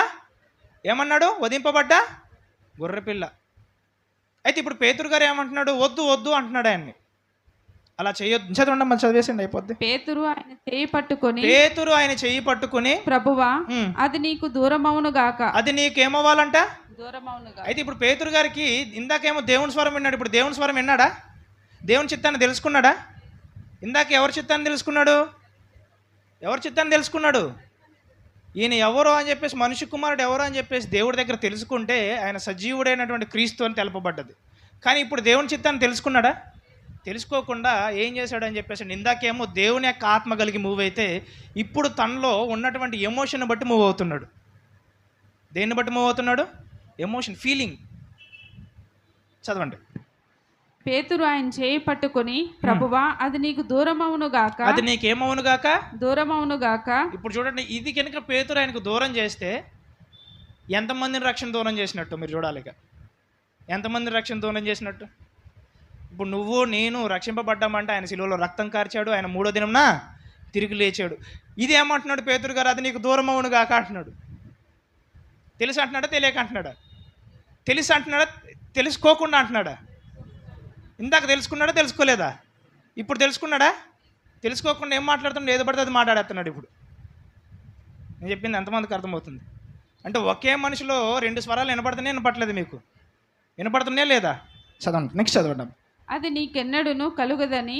అది నీకు మళ్ళీ ఎప్పుడు అంటున్నాడు? మళ్ళీ అది ఎన్నడును నీకు కలగదని ఆయనను గద్దింపసాగాను. చూడండి, ఎప్పుడైనా నువ్వు నీ స్నేహితుల దగ్గరకు వచ్చావు, నీ బంధువుల దగ్గరకు వచ్చినప్పుడు నేను చనిపోతాను రవై, నేను బ్రతకను అని చెప్పేసి అంటే, ఆ స్నేహితులు నీతో పాటు మంచి రిలేషన్షిప్లో ఉన్నారనుకో, నీకు బాధేస్తుందా? బాధేస్తుంది. ఇప్పుడు శిష్యులు యేసుక్రీస్తుకి ప్రేమించలేదా? ప్రేమించారు. ఎలా ప్రేమించారు తెలుసా? దేవుడి నిమిత్తం అంట వారి భార్య, పిల్లల్ని, తండ్రులను అందరినీ పక్కన పెట్టి వచ్చి ప్రేమించారంటే యేసుని. అంత ప్రేమించిన వారి చేత యేసుక్రీస్తు కూడా ఉండాలనిపిస్తుందా? చనిపోవాలనిపిస్తుందా? అనిపించదు. అయితే చూడండి, పేతురు గారు కూడా ఏం చేస్తున్నారు? నువ్వు మాతో పాటే ఉండాలని చెప్పేసి అంటున్నాడు. ఒకవేళ యేసుక్రీస్తు కొద్దిగా టెంప్ట్ అయ్యి నేను మీతో పాటే ఉంటాను, నేను చనిపోను, నేను మరణించను అన్నాడు అనుకో, ఏంటి పరిస్థితి? మీరే చెప్పాలా? ఇగో వినోద్ నవ్వుతున్నాడు. ఎవరికైనా రక్షణ ఉండేదా? ఇప్పుడు మీరు ఇలా కూర్చుని ఇలా వాక్యం వినేవాళ్ళ? అసలు ఆ దేవుడి గురించి ప్రకటింపబడేదా? మొన్న ఒక వాక్యం చెప్పే గుర్తుందా? మృతుల్లో పునరుద్ధానం లేకపోతే విశ్వాసం ఏమవుతుందంట? వ్యర్థము. యేసుక్రీస్తు చనిపోయి ఉండకపోతే మన పాపాలు క్షమించబడేదే? మనం ఇంకనూ దేంట్లో ఉండేవాళ్ళమంట? మృతుల పునరుద్ధానం లేకపోతే మనం ఇంకనూ మన పాపంలోనే ఉండేవారమంట. అంటే ఇప్పుడు యేసుక్రీస్తు మరణము పునరుద్ధానం ఎంత ఇంపార్టెంట్ మీకు అర్థమవుతుందా లేదా? మరి అట్లాంటి దాన్ని ఎవరు ఆపుదాం అనుకుంటున్నాడు? పేతురు. చదవండి ఇప్పుడు. పేతురు ఆయన చేయి పట్టుకుని ప్రభువా అది నీకు దూరమవును గాక. అది నీకేమవును గాక? దూరమవును గాక. అది నీకేమవును గాక? దూరమవును గాక. అది నీకెన్నడును కలుగుదని ఆయనను గద్దింపసాగాను. ఆయన ఏం చేశాడంట? ఎవరిని గద్దించాలండి? ఎవరు తప్పు చేస్తే ఎవరు గద్దించాలా? కానీ ఇక్కడ ఎవరిని గద్దిస్తున్నారు అంటే పేతురు యేసుకి ఏం చెప్తున్నాడంటే, తప్పు అలా మాట్లాడకంటున్నాడంట. అలా ఎలా మాట్లాడుతావు నువ్వు? ఆత్మహత్య చేసుకుంటావు నువ్వు మాకు చెప్తావు హృదయం నిండిన కొలితే నోరు మాట్లాడుతుందని. నీ అంతటి నువ్వు నోరు తెరిచి మరణాన్ని ఎందుకు ప్రవచించుకుంటున్నావు నువ్వు అని ఎవరు చెప్తున్నారంట? పేతురు ఎవరికి చెప్తున్నాడు? యేసయ్యకి చెప్తున్నాడు. ఈయనకి తెలియదా? ఈయనకి ఎట్లాంటివి తెలుసా? ఈయన పడిపోక ముందే 3 సార్లు అబద్ధం ఆడతామని కూడా చెప్పింది నేనే. మళ్ళీ పేతురు నేనేదో బండా అన్నానులే కానీ నువ్వెవరు తెలుసా? ఈకానండి, రెల్లు అనండి. రెల్లు అంటే ఏంటి? నేనేదో బండా అనేసాలే కానీ నువ్వు రెల్లువి. రెల్లు అంటే ఏంటంటే ఒక ఈక లాంటిది ఏమైనా తీసుకొని గాల్లో పెట్టామనుకోండి, అది ఏమవుతుంది? గాలి వస్తే జిగ్ జిగ్ జిగ్ అని ఊగుతూ ఉంటుంది. హల్లెలూయా. సో ఈయన ఏమవుతాడంట? యేసుక్రీస్తుకి సిలువ వేసేటప్పుడు, శ్రమపరచబడ్డప్పుడు 3 సార్లు అబద్ధం ఆడతాడని చెప్పాడు. ఆడలేదు. ఎలా ఆడాడంటే తెలుసా? నువ్వు నాకు తెలియదు అని చెప్పి ఆ రోజుల్లో ఉమ్ము ఊసుకొని మరీ చెప్పేటోళ్ళంట. ఉమ్ము ఊసి ఒట్టి పెట్టుకుని మరీ చెప్పేవాళ్ళంట. నువ్వు నాకు తెలియదు అని చెప్పి. సో తెలియదు అని చెప్పడం వేరు, తిరస్కరించడం వేరు. కానీ పేతురు చేసింది ఏంటో తెలుసా? తెలియదని చెప్పడం కాదు. ఏం చేశాడు? శాపము పెట్టుకుని, ఒట్టి పెట్టుకుని మరి ఏం చేస్తున్నాడు? యేసుక్రీస్తుని తిరస్కరిస్తున్నాడు. ఇప్పుడు ఈ పేతురు ఎవరిని గద్దిస్తున్నాడు? యేసయ్యని గద్దిస్తున్నాడు. చదవండి అమ్మా.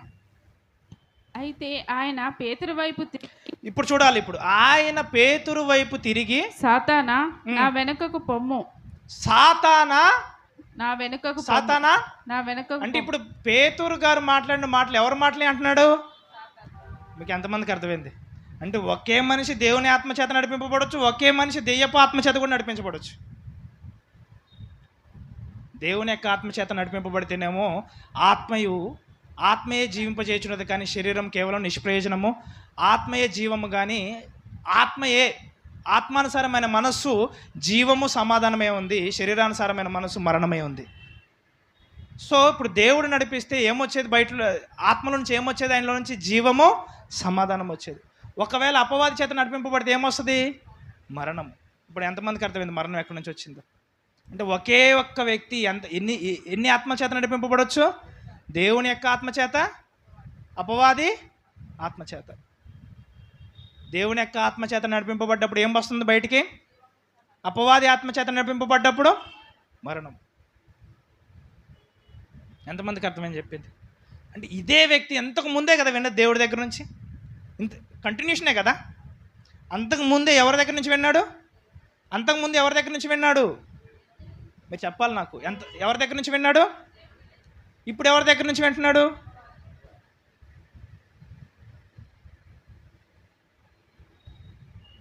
అందుకే చూడండి, మీకు ఇంకో విషయం చూపిస్తా.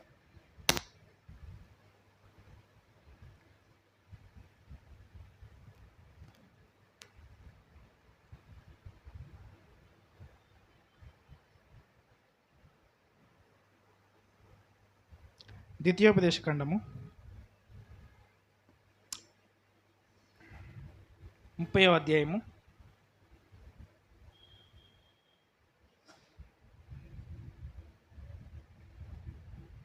'నాకు తెలిసి ఇప్పుడు ఆ బ్రదర్ లైవ్లో చూస్తూ ఉండొచ్చు. ఈ వర్తమానం పక్కా చూస్తాడు. ఆయన ఇది వర్తమానం చూస్తాడు.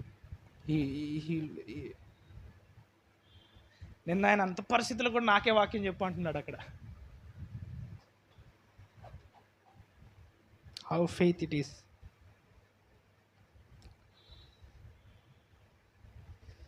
చదవండి, 19వ వచనం చదవండి. ద్వితీయోపదేశ ఖండము 30వ అధ్యాయము 19వ వచనం నుంచి చదవండి. నేడు జీవమును, మరణమును, ఆశీర్వాదమును, శాపమును నేను నీ ఎదుట చూడాలి. ఇక్కడ మీరు నాకు పాయింట్లు చెప్పండి. ఫస్ట్ ఏముంది అక్కడ? అందరు చెప్పండి, ఏముంది అక్కడ? ఏమేమి ముందు పెట్టాడంటే దేవుడు మన ముందు? ఇప్పుడు నా ముందు 3 బుక్స్ ఉన్నాయి. ఏదో ఒక 2 బుక్స్ పెట్టుకున్నాను అనుకోండి. ఒకటి జీవం అంటే, ఇంకోటి ఏంటంట? మరణము. ఇంకోటి ఏముంది? ఆశీర్వాదమును, శాపమును. చదవండి. నేడు జీవమును, మరణమును, ఆశీర్వాదమును, శాపమును నేను నీ ఎదుట నుంచి భూమి ఆకాశములను మీ మీద సాక్షులుగా పిలుచుచున్నాను. వేటిని పిలుస్తున్నాడంట? ఎందుకు భూమి ఆకాశాన్ని సాక్షులకు పిలుస్తున్నాడంటే, నువ్వు నెక్స్ట్ చదవండి. నీ పితరులైన అబ్రహాము, ఇస్సాకు, యాకోబులకు ఆయన ప్రమాణం చేసిన దేశములో మీరు నివసించినట్లు యెహోవాయే నీ ప్రాణమునకును నీ దీర్ఘాయుష్నకును మూలమై ఉన్నాడు. కాబట్టి నీవును నీ సంతానమును బ్రతుకు. చూడండి ఇక్కడ ఏముందంటే, ఇక్కడ యెహోవాయే నీ ప్రాణమునకును నీ దీర్ఘాయుష్నకును మూలమై ఉన్నాడంట. మూలమై ఉన్నాడు అంటే యెహోవా ఏం కలగజేస్తాడని ఉంది బైబిల్లో? దీర్ఘాయువు అనండి. ఒకవేళ ఒక వ్యక్తికి దీర్ఘాయువు వచ్చింది అనుకో, అది ఎవరి వల్ల వచ్చిందంట? యెహోవా వల్ల వచ్చినటువంటి దీర్ఘాయువు, అవునా కదా? దీర్ఘాయువు వచ్చిందంటే ఎవరి వల్ల వచ్చినట్టు? యెహోవా వల్ల వచ్చినట్టు. ఓకే, చూద్దాం, నెక్స్ట్ చదవండి ఇప్పుడు. కాబట్టి నీవును నీ సంతానమును బ్రతుకుచు. ఇక్కడ ఏమని చూడండి, నీవును నీ సంతానము. నీవు మళ్ళీ ఎవరంట? నీవు నీ సంతానము బ్రతుకున్నట్లు బ్రతుకుచు నీ ప్రాణమునకు మూలమైన నీ దేవుడైన యెహోవా. నీ ప్రాణమునకు అంటే దీర్ఘాయువుకు మూలమైన నీ దేవుడిని ఏం చేయాలంటే నువ్వు ప్రేమించాలి. ప్రేమించి ఆయన వాక్యమును విని ఆయనను హత్తుకున్నట్లును జీవమును కోరుకుని. చివర్లో ఏమని చెప్పండి, దేని కోరుకోమనుంది? దేని కోరుకోమనుంది? కానీ ఈ బిడ్డ దేని కోరుకున్నాడు? దేని కోరుకున్నాడు? మరణాన్ని కోరుకున్నాడు. అది ప్రాబ్లం అయింది. ఒకవేళ జీవాన్ని కోరుకుని ఉంటే ఆ బిడ్డకి ఏముండేదంట తెలుసా? ఈ రోజు వరకు కూడా దీర్ఘాయువు ఉండేదంట. అవునా కదా చెప్పేది? కానీ ఈయన ఏం కోరుకున్నాడు అని చెప్పేసి అంటే, ఆ సమస్యలు భరించలేక, ఆ నిరీక్షణ లేక, దేవుళ్ళు ఇంకా స్థిరపడక ఏం కోరుకున్నాడు అని చెప్పేసి అంటే మరణాన్ని కోరుకున్నాడు. ఏం కోరుకున్నాడు?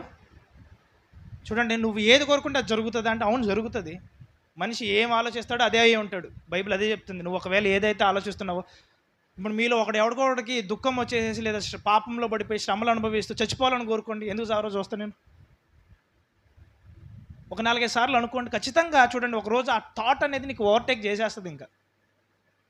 కానీ దేవుడు ఏమంటున్నాడు? నువ్వు కోరుకున్న దాని విషయంలో నేను అడ్డురాను అంటున్నాడు. కానీ ఏమి కోరుకోవాలో కూడా చెప్తున్నాడో చెప్పట్లేదా? పైన ఏమో జీవాన్ని మరణాన్ని పెట్టి కింద ఏమంటున్నాడు లాస్ట్కి? దేన్ని కోరుకోమంటున్నాడు అంటే ఏది కోరుకోవాలో కూడా చెప్పాడు. కానీ మనుషులు దేన్ని కోరుకుంటున్నారు? చూడండి, ఆ పండును ముందు పెట్టి నువ్వు తినొద్దు అని చెప్పాడు, చెప్పొద్దా? చెప్పాడు. కానీ మనిషి తిన్నాడా తినలేదా? అంటాడు. ఇదంతా ఎక్కడ జరుగుతుంది తెలుసా? నీ ఆలోచనలో జరుగుతుంది. ఒకవేళ ఈ ఆలోచనలు మార్చబడి జీవం వైపుకు నడపబడాలి అంటే నీ యొక్క ఆలోచనలో నీ హృదయం అంతా దేవుని వాక్యం చేత నింపబడాలి. దేని చేత నింపబడాలి? దేవుని యొక్క వాక్యం చేత నింపబడాలి. నా గొర్రెలు ఎవరి స్వరం వింటాయి? నా స్వరం. ఇప్పుడు అలా అని చెప్పేసి అందరూ దేవుని స్వరాన్ని వింటున్నారా? ఇప్పుడు పేతురు గారు దేవుని స్వరాన్ని విన్నాడా? ఏం లేదా? విన్నాడు. మళ్ళీ ఎవరి స్వరాన్ని వింటున్నాడు? ఎవరి స్వరాన్ని విని ఎవరిని గద్దిస్తున్నాడు? అపవాది స్వరం విని ఎవరిని గద్దిస్తున్నాడు? యేసయ్యని గద్దిస్తున్నాడు. అంటే కొన్ని సార్లు ఏమవుతుందని చెప్పేసి అంటే, నువ్వు దేవుని యొక్క వాక్యంలో ట్రైన్ అవ్వలేదనుకో, నీ స్పిరిట్ని ట్రైన్ చేసుకోలేదనుకో, నువ్వు 3 స్వరాలు ఏంటో. 3 స్వరాలు అనండి, చెప్పాలి. 3 స్వరాలు అనండి. ఒకటి స్వరం ఏంటంటే దేవుని స్వరం. అప్పుడప్పుడు దేవుని స్వరం వచ్చి నీకు వినిపించిపోతూ ఉంటుంది. అది నీకు తెలియదు, అప్పటిదాకా అది దేవుని స్వరం అని కూడా తెలియదు నీకు. 2వ స్వరం ఏంటో తెలుసా? అపవాది స్వరం అనండి. 3వ స్వరం ఏంటో తెలుసా? ఇది అన్నిటికంటే హైలైట్. ఇది 3వ చెప్పండి, ఎవరు పక్కన కూడా చెప్పండి, నీ స్వరమే అనండి. ఈ 3 స్వరాలు మనిషిలో ఉంటాయి. ఎన్ని స్వరాలు ఉంటాయి? ఈ 3 స్వరాలు ఉంటాయి. నువ్వు ఏ స్వరం అయితే విని నడిపింపబడతావో అది అయ్యి ఉంటావు. నువ్వు దేవుని యొక్క ఆత్మ స్వరం విని నడిపింపబడితే దేవుడు తన ప్రణాళికలోకి నడిపిస్తాడు. ఒకవేళ అపవాది యొక్క స్వరం విని నడిపిస్తే దొంగతనమును, హత్యను, నాశనము. ఇప్పుడు హత్య జరిగిందా జరగలేదా? ఇది ఎవరు చేసినటువంటి హత్య? ఇది ఆ అబ్బాయి చేసుకున్న హత్య, లేకపోతే అపవాది చేసినటువంటి హత్య? ఎవరు స్వరం విన్నందుకు ఎలా జరిగింది ఇప్పుడు చెప్పండి. ఇప్పుడు ప్రార్థనలు పెట్టాము, ప్రార్థించాము, అయినా ఇలా జరుగుతుందా అని చెప్పేసి అంటే జరుగుతుంది. ఎందుకు జరగదు? బైబిల్లో లేవు అట్లా జరిగినట్టు. చాలా చూపిస్తా. ప్రార్థనలు చేసి ఇంత ప్రార్థించాం కదా, మరి అయినా ఎందుకు ఆ బిడ్డ జీవితంలో అలా జరిగిందని చెప్పేసి అంటే అదే చెప్తున్నాడు దేవుడు. వాక్యం కూడా అదే చెప్తుంది. జీవాన్ని మరణాన్ని నీ ముందు పెట్టాను, నువ్వు దేన్ని ఎంచుకోమన్నాడు? చివరికి జీవాన్ని ఎంచుకో అన్నాడు. నేను ఎంత ప్రార్థన చేసినా నువ్వు ఎంచుకునే ఎంపిక రాంగ్ ఏందనుకోండి, నేను అందుకే ప్రతి తాగుబోతుకు అడుగుతా, ఏమడుగుతా అని చెప్పేసి అంటే, నేను ఎంత ప్రార్థిస్తున్నా కదా, నువ్వు లైఫ్లో ఒక్కసారైనా నా త్రాగుడు మానేద్దావు నువ్వు అనుకున్నావా? అనుకోకపోతే బయటకు వస్తావు చెప్పండి. నీ విశ్వాసము నా విశ్వాసం కలిస్తేనే అద్భుతం జరుగుతుంది. నా ఒక్కడి విశ్వాసం కాదు, నీకు లేనిదాన్ని నేను ఎలా పుట్టించగలుగుతా చెప్పండి. మీకు ఒక వచనం చూపిస్తా.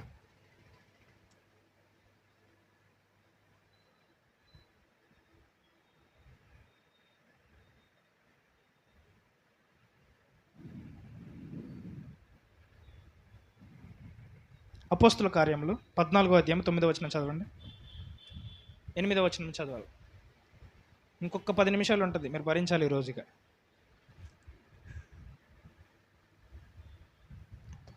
అతడు పుట్టినది మొదలుకొని కుంటివాడై ఎన్నడూను నడవలేక కూర్చుండి ఉండేవాడు. అతడు ఎన్నడూను నడవలేక కూర్చుండి ఉండేవాడు. ఆయన స్థితి ఏమైపోయిందని చెప్పండి. పుట్టుక నుంచి ఏమై ఉన్నాడు అంటాడు? పుట్టుక నుంచి ఏమై ఉన్నాడు? కుంటివాడు అనండి. నాకు తెలిసి ఇప్పుడు మా బేబీ ఆడుతూ ఉంటుంది అనమాట. ఇప్పుడు లేచిన తర్వాత ఆడుతూ ఎలా ఆడతాడంటే ఎక్కువ కాళ్ళే వాడతాడు ఆడేందుకు. కాళ్ళు పెట్టి తోస్తూ ఉంటాడు, కాళ్ళు ఆడిస్తూ ఉంటాడు. కానీ ఈ వ్యక్తి పుట్టుక నుంచి ఏంటంట? కుంటివాడు. అంటే చిన్నప్పటి నుంచి ఆ వ్యక్తికి ఏం ఆడలేదు? కాళ్ళు ఆడలేదు.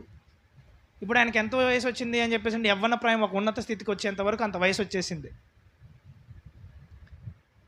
అప్పటి నుంచి నడవలేను అన్న వ్యక్తి ఇంకా నా జీవితంలో దేవుడు అద్భుతం చేస్తాడని చెప్పేసి ఆ నిరీక్షణ ఉంటుంది అసలు వ్యక్తికి. ఏదైనా ఒక మధ్యలో వచ్చిందని చెప్పేసి అంటే ఇది పోతుందిలే. ఇప్పుడు నడక ఎలాగుందో నీకు తెలిస్తే దాని తర్వాత అరే మళ్ళీ నాకు నడక రావాలని చెప్పేసి అనిపిస్తుంది. కానీ నీకు పుట్టుక నుంచి అట్లాంటి సమస్య నువ్వు చూడలేదు, పుట్టుక నుంచి అట్లాంటి కార్యం నీ జీవితంలో నువ్వు చూడలేదు. ఇప్పుడు నువ్వు నడుస్తావు అని చెప్పేసి అంటే నమ్మొచ్చా? అసలు అవుతుంది అది? నేను ఒక వ్యక్తికి వెళ్ళి ప్రార్థన చేస్తూ ఉంటాను అశ్వపురంలో. అంతే, ఆమె 12 సంవత్సరాల నుంచి అప్పటిదాకా నడిచేది, స్కూల్కి వెళ్ళేది, చక్కగా చదువుకునేది, ఫస్ట్ ర్యాంక్, అన్ని విషయాల్లో బాగుండేది. మధ్యలో ఏమొచ్చిందని చెప్పేసి ఆమెకు కూడా రోగం వచ్చేసి ఆ వ్యక్తిని రమేష్ కూడా చూశాడు. మధ్యలో రోగం వచ్చేసి ఏమైపోయింది, కాళ్ళన్నీ బిగుసుకుపోయి వెన్నుముక దగ్గర నుంచి వంకరపోయిపోయి అప్పటి నుంచి నడవడం లేదు ఆమెకి. ఇప్పుడు నేను ఎంత వాక్యం చెప్పినా ఏం చెప్పినా ఆమెకు నడుస్తా ఉన్నా విశ్వాసం మాత్రం వస్తుందా? రాదు. ఒక 12 సంవత్సరాల వ్యక్తే అట్లాంటి విశ్వాసం రానప్పుడు పుట్టుక నుంచి ఉన్న వ్యక్తికి వస్తుంది విశ్వాసం? అస్సలు రాదు. అసలు అలా తెచ్చుకోవాలని చెప్పేసి అంటే నీకు దేవుడు కలగజేస్తే తప్ప అది రానే రాదు. కానీ ఇప్పుడు చదవండి ఒకసారి. అతడు పుట్టినది మొదలుకొని కుంటివాడై ఎన్నడూను నడవలేక కూర్చుండి ఉండువాడు. ఎన్నడూ నడవలేక ఏం చేస్తున్నాడంటే ఆయన? పుట్టినది మొదలుకొని కూర్చుని మిమ్మల్ని ఒక 10 నిమిషాలు కూర్చోబెడితే ఎలా ఉంటుంది మీకు చెప్పండి. ఇక మీకు టాయిలెట్ రాకపోయినా మీరు టాయిలెట్కి వెళ్తారు. మీకు దాహం అవ్వకపోయినా లెగాలన్న ఉద్దేశంతో మీరు దాహం తీర్చుకొని నీళ్ళ దగ్గరికి వెళ్తారు. ఇంకో 10 నిమిషాలు కూర్చోబెడితే. ఈరోజు కూడా వాతావరణం కూడా మనకు సహకరిస్తుంది. హల్లెలూయా. సో చదవండి అమ్మా. పుట్టుక నుంచి అంటే పుట్టినది మొదలుకొని ఇంకా ఆయన ఎదిగేంత వరకు లాస్ట్కి ఏంటంటే ఆ కుర్చీలోనే ఆయన జీవితం గడిచిపోతుంది, మంచంలోనే గడిచిపోతుంది. చదవండి. అతడు పౌలు మాట్లాడుట వినెను. అతడు ఎవరు మాట్లాడుట వినెను? పౌలు మాట్లాడుట వినెను. పౌలు అతని వైపు తేరి చూచి స్వస్థత పొందుటకు అతనికి విశ్వాసం ఉండేనని గ్రహించి. ఏం పొందుటకు? స్వస్థత పొందుటకు ఆయనకి ఏముందని గ్రహించాడంట. ఇప్పుడు ఒక అద్భుతం ఎలా పుడుతుంది అంటే నీ విశ్వాసము నా విశ్వాసం కలిస్తే ఏం పుడుతుంది? అద్భుతం పుడుతుంది. కేవలం నా ఒక్కడి విశ్వాసమేనా? ఆయనకి విశ్వాసం లేకపోతే నేను ఏమైనా చేయగలుగుతానా? అంటే ఇక్కడ ఏముంది అని చెప్పేసి అంటే మనం వాక్యం చెప్తున్నప్పుడు, దేవుని యొక్క వాక్యం చెబుతున్నప్పుడు నీ మనసులోకి ఏం రావాలి తెలుసా? రూపాంతరత రావాలి. ఏం రావాలి? రూపాంతరత రావాలా. అది రాకపోతే దేవుడు కూడా ఏమీ చేయలేడు నీకు. ఒక జీవాన్ని మరణాన్ని నీ ముందు పెట్టినప్పుడు నువ్వు దేనికి కోరుకోవాలన్నాడు దేవుడు? జీవాన్ని కోరుకో అన్నాడు. మరి నీ సమస్యలను బట్టి నువ్వు మరణాన్ని కోరుకున్నావు అనుకోండి, దేవుడు జీవం ఇవ్వగలుగుతాడా? లేదు. ఒకవేళ నీ మరణ స్థితిలో ఉండి ఆఖరి కొన ప్రాణంతో నువ్వు ఉండి నేను బ్రతకాలా అని చెప్పేసి ఆశపడి క్రీస్తులందరూ నిరీక్షించినట్లయితే ఆ మరణాన్ని కూడా దేవుడు జీవంగా మారుస్తాడు. ఇప్పుడు ఎంతమందికి అర్థమైంది? ఎంతమంది క్యాన్సర్ పేషెంట్లు నయమవ్వలేదు? ఎంతమంది ఎయిడ్స్ పేషెంట్లు బాగోవలేదు? ఎంతమంది మృతదేహాలు లేపబడలేదు? ఎంతమంది మృత్యు వరకు వెళ్ళేసేసి తిరిగి లేకలేదు? ఇప్పుడు మా నాన్నగారి ఎగ్జాంపుల్, ఆయన కూడా మరణం దాకెళ్ళేసి బయటకు వచ్చి ఇప్పుడు పునరుజ్జీవం పొందుకుని ఇక్కడ కూర్చుని వాక్యం వింటున్నాడు. ఆయన ఏం కావాలని కోరుకున్నాడు? ఏం కావాలని కోరుకున్నాడు? జీవం. ఒకవేళ నేను బ్రతకను, ఇంక నేను చనిపోతా అని చెప్పేసి ఆ రోగం భరించలేక ఆ రోజే చెయ్యి విడిచేస్తుంటే ఈరోజు బ్రతుకుండేవాడా? బ్రతుకుండే. మనుషులు కోరుకున్న దాన్ని బట్టి వాళ్ళకి జరుగుతుంది. అర్థమైందా?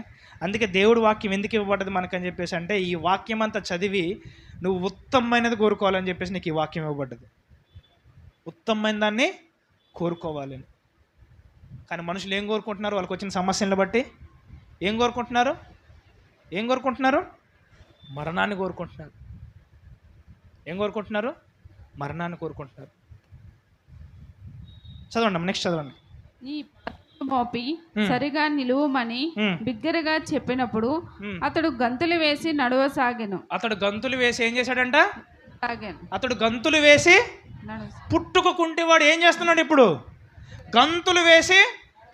ఎందుకు అని చెప్పేసి అంటే, పౌలు గారు వాక్యం చెప్తున్నప్పుడు ఏ రెస్పాండ్ టు ద ఫెయిత్ అంటే ఆయనలో ఏమొచ్చేసిందంట? ఆయనకి విశ్వాసం వచ్చిందంట. పౌలు గారు యేసునామములో స్వస్థత నొందు అని చెప్పేసి అంటే ఈయన విశ్వాసం ఆయన విశ్వాసం కలిసింది. ఇప్పుడు గంతులు వచ్చేసాయంట ఆయన జీవితంలో. ఏమొచ్చేసాయి? గంతులు వేస్తున్నాడో సాగాడంట. ఏం వేస్తున్నాడో సాగాడు? గంతులు వేస్తున్నాడో సాగాడు. అందుకే ఏమవ్వాలి తెలుసా? విశ్వాసాలు ఏమవ్వాలి? మ్యాచ్ అవ్వాలి. అంతే. ఇప్పుడు నీవు స్వస్థపడాలని నేను కోరుకుంటున్నా, కానీ నువ్వు నీ దరిద్రంలోనే నీ రోగంలోనే ఉండాలని నువ్వు కోరుకుంటున్నావు. అవుతుందా? అవ్వదు. నీవు నీ త్రాగు నుంచి విడుదల పొందాలని నేను ప్రార్థిస్తున్నావు ఉపవాసం ఉండి, కానీ నువ్వు తాగాలనే నువ్వు అనుకుంటున్నావు. నువ్వు తాగుడు మానేస్తావా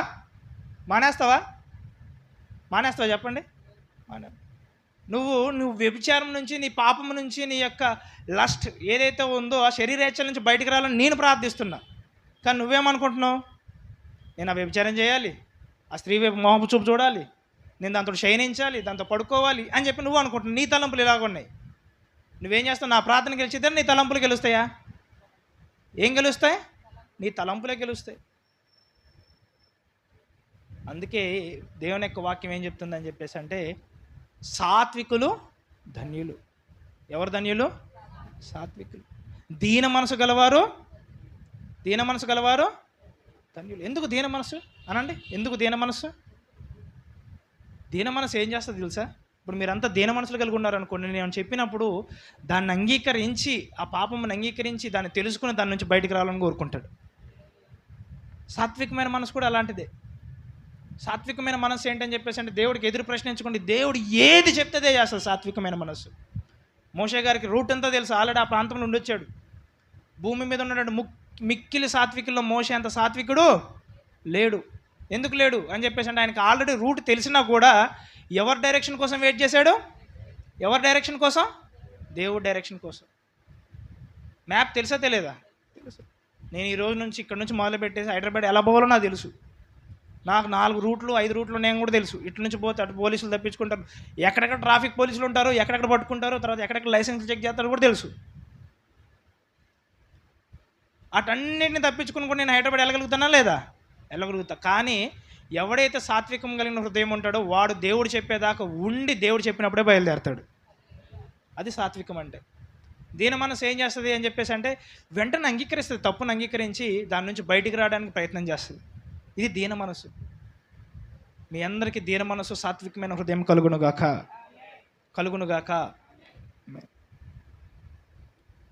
ద్వితీయోపదేశకాండము 30వ అధ్యాయం 20వ వచనం చదవండి.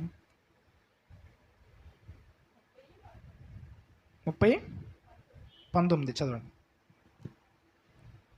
నేడు జీవమును మరణమును, ఆశీర్వాదమును శాపమును నేను నీ ఎదుట ఉంచి భూమి ఆకాశములను మీ మీద సాక్షులుగా పిలుచుచున్నాను. నీ పితరులైన అబ్రహాము, ఇస్సాకు, యాకోబులకు ఆయన ప్రమాణం చేసిన దేశములో మీరు నివసించినట్లు యెహోవాయే నీ ప్రాణమునకు నీ దీర్ఘాయుషునకు మూలమై ఉన్నాడు. యెహోవాయే నీ యొక్క ప్రాణమునకును దీర్ఘాయువునకును మూలమై ఉన్నాడు. అంటే దేవుడు మనకి ఏం కలుగజేస్తాడంట? దీర్ఘాయువు. అబ్రహాం ఆశీర్వాదం అనండి. చూడండి, ఇంకొక పాయింట్ చెప్తే ఇక్కడ కూడా మీకు అర్థం కావాలి. ఏషావు అనండి. ఏషావు ఏం తిరస్కరించాడంటే తెలుసా? ఏం తిరస్కరించాడు? జ్యేష్ఠత్వపు హక్కు. ఇప్పుడు నాకు 2 కుమారులు ఉన్నాడు అనుకోండి, ఇప్పుడు నా జ్యేష్ఠుడు ఎవరవుతాడు? మొన్న పుట్టినవాడు జ్యేష్ఠుడు అవుతాడు. కనిష్ఠుడు ఎవరవుతాడు? నెక్స్ట్ పుట్టేవాడు కనిష్ఠుడు. మొదటివాడు రెండోవాడు అంట. మొదటి జ్యేష్ఠుడు. ఈయన ఏ హక్కును ధృవీకరించాడంట? జ్యేష్ఠత్వపు ఏ హక్కుని? జ్యేష్ఠత్వపు హక్కు అనండి. ఇంగ్లీష్లో ఏమన్నా first Born, rights of first Born అంటే, రైట్స్ ఆఫ్ ఫస్ట్ బోర్న్ అంటే ఏంటి తెలుసా? ఒకసారి ఇద్దరు రండి చెప్తాను నేను. ఒకసారి ఫాస్ట్గా రావాలా, మీరు ఇద్దరు రండి అమ్మ, చిన్నపిల్లలు రావాలా, ఇక్కడ నిలబడండి. ఇంకొకరు రండి, ఎవరొకరు తండ్రి గారు రండి.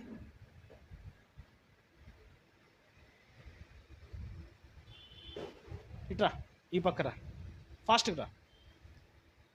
ఈమె ఇప్పుడు తండ్రి అనుకోండి, ఈమె ఎవరో తండ్రి అని. 2 పిల్లలు పుట్టారు, మొదటివాడు రెండోవాడు అని చెప్పేసి అనుకోండి. జ్యేష్ఠత్వపు హక్కు ఏమైందో తెలుసా? పాత నిబంధన గ్రంథం ప్రకారము దేవుడు ఏం చేయమన్నాడు అని చెప్పేసి అంటే, తండ్రి తన ఆస్తిలో భాగాన్ని పంచిపెట్టేటప్పుడు జ్యేష్ఠుడు అనండి, జ్యేష్ఠుడికి ఫస్ట్ ఒక్కొక్క భాగం ఇమ్మన్నాడు. భాగం ఇచ్చాడు, అక్కడ భాగం ఇచ్చేసాడు. ఈ జ్యేష్ఠత్వపు హక్కు కలిగిన వాడికి ఏమిమ్మంటాడని చెప్పేసి అంటే, లాస్ట్కి 3వ భాగం కింద తండ్రి దుంచుకోమని చెప్పేసి అంటాడు కదా, ఆ తండ్రిది కూడా లాస్ట్కి జ్యేష్ఠుడికి ఇవ్వాలి అని చెప్పేసి అంటాడు దేవుడు. అంటే ఎక్కువ ఆశీర్వాదాలు ఎవరికి వస్తాయి? జ్యేష్ఠుడికి వస్తాయా కనిష్ఠుడికి వస్తాయా? జ్యేష్ఠుడికే వస్తాయి, అవునా? సో ఇప్పుడు దేవుని లెక్క ప్రకారం చూస్తే చూడండి, ఇప్పుడు దాన్ని బట్టి చూస్తే ఏమవుతుంది అని చెప్పేసి అంటే, ఇప్పుడు అబ్రహాం గారి ఆశీర్వాదం ఎవరి మీదకి రావాలి? ఏశావు మీదకి రావాలి. కానీ ఈయనేమన్నా నాకు ఈ హక్కు వద్దు, నాకు ఈ జ్యేష్ఠత్వుడు హక్కుగా ఉండడానికి నేను అర్హుని కాదు, నాకు అవసరం లేదని చెప్పేసి ఈయన ఏమి వెళ్ళిపోయాడు? కూటి కోసం ఏం చేశాడంటే, నాకు వద్దు అని వెళ్ళిపోయాడంట. ఈయన ఏమయ్యాడు? వెళ్ళిపోలేదా? నాకు వద్దు, ఈ హక్కు వద్దు అని చెప్పేసి ఏమయ్యాడు? ఈయన వెళ్ళిపోయాడు. హక్కుని ఏం చేశాడంట? తృణీకరించినప్పుడు ఇప్పుడు ఉన్న వాళ్ళలో ఒకడే ఉన్నాడు. వీడే ఏమవుతాడు? వీడే జ్యేష్ఠుడు అవుతాడు, వీడే కనిష్ఠుడు అవుతాడు. ఇప్పుడు ఈయన ఆస్తి లేదా ఈయన ఆశీర్వాదం అంతా ఎవరి మీదకి వస్తుంది? వెళ్ళిపోయినోడి మీదకే, నిల్చున్నోడి మీదకే? ఆశీర్వాదం ఇప్పుడు ఎవరి మీదకి వచ్చింది? యాకోబు మీదకి వచ్చింది. ఎంతమందికి అర్థమైంది? అంటే ఒక ఆశీర్వాదం కూడా చూడ, అందుకే ఏముంది బైబిల్ ఏం చెప్పాడు దేవుడు? జీవమును మరణమును, ఆశీర్వాదమును శాపమును. ఈ వ్యక్తి ఏం కోరుకున్నాడు? అందుకే ఏశావు సంతతి ఎందుకు శాపగ్రస్తంగా మారిందంటే, అతడు దేన్ని తృణీకరించాడంటే, అబ్రహాము సంతానంగా జ్యేష్ఠుడుగా ఉండడాన్ని ఇష్టపడక ఆ తిండి కోసం ఆశపడి దేన్ని తృణీకరించాడు? జ్యేష్ఠత్వ హక్కుని తృణీకరించాడు. కూర్చోండమ్మా, ఎంతమందికి అర్థమని చెప్పింది? అంటే ఆ వ్యక్తి తృణీకరిస్తే ఆశీర్వాదం వెళ్ళిందా? అబ్రహాం గారి ఆశీర్వాదం వెళ్ళిందా లేదా? లేదు. ఎంతమందికి అర్థమని చెప్పింది? అంటే ఇప్పుడు నువ్వు బ్రతుకుండాలా లేకపోతే చనిపోవాలా అనేది దాన్ని బట్టి ఆధారపడి ఎవరి మీద ఆధారపడి ఉంది? నీ మీదే ఆధారపడి ఉంది. ఆ హక్కును నువ్వు కాపాడుకోవాలా, జ్యేష్ఠుడిగా నేను ఉండాలా లేదా అని చెప్పేసి ఎవరి మీద ఆధారపడి ఉంది? నీ మీదే ఆధారపడి ఉంది. ఆ ఆశీర్వాదాన్ని కాపాడుకోవాలా లేకపోతే వదిలేసుకోవాలనేది ఎవరి మీద ఆధారపడి ఉంది? నీ మీదే ఆధారపడి ఉంది. కానీ ఈ వ్యక్తి ఆశీర్వాదాన్ని ఏం చేశాడంట? తిరస్కరించినప్పుడు దేవుడు ఆశీర్వదించాడా? తిరస్కరించాడు. కాబట్టి నువ్వు ఎలాగ పుట్టాక నేను అయినా ఆశీర్వదిస్తా అన్నాడా? ఆశీర్వదించలే. చూడండి, ఒక వ్యక్తి ఉంటాడు బైబిల్, ఇష్మాయిల్ అనండి, మళ్ళీ అనండి. ఇష్మాయిల్ ఎవరికి పుట్టారు చెప్పండి? ఇష్మాయిల్ యొక్క తండ్రి ఎవరంటే ఏం చెప్తారు? ఎవరంటారు? గట్టిగా చెప్పండి తెలిస్తే. ఎంతమంది తెలుసు ఇష్మాయిల్ యొక్క తండ్రి అబ్రహాం అని చెప్పేసి? నిజం చేయి పైకెత్తాలి. వాక్యం చదివేటోళ్ళు ఎవరైనా ఉంటే నాకు తెలుస్తుంది. ఓకే, అందరికి. ఇంకొంతమందికి తెలియదు. ఇష్మాయిల్ యొక్క తండ్రి ఎవరు? అబ్రహాము. ఇస్సాక్ యొక్క తండ్రి ఎవరు? కానీ ఇక్కడ మార్పు ఎక్కడొచ్చింది? తల్లిలో. ఇష్మాయిల్ యొక్క తల్లి ఎవరు? ఇస్సాక్ యొక్క తల్లి షారా. అయితే చూడండి, ఒకసారి ఎప్పుడైతే ఈ హగర్ బిడ్డను కన్నదో, ఈ షారా ఏం చేసిందంట? హగర్ని ఏం చేసిందంట? ఆ ఇంట్లో చూడండి బైబిల్ ఏం చెప్తుందని చెప్పేసి అంటే, ఎప్పుడైతే హగరు తన బిడ్డను కన్నదో, ఇష్మాయిల్ కన్నదో, తన యజమానురాలంట హగర్ దృష్టికి చిన్నదైపోయిందంట. ఇప్పుడు యజమానురాల్లాగా ఎవరు ప్రవర్తిస్తున్నారు? హగర్ ప్రవర్తిస్తుంది. పందాల్లాగా ఎవరు ప్రవర్తిస్తున్నారు? లాస్ట్కి దీనికి ఇసుకొచ్చింది.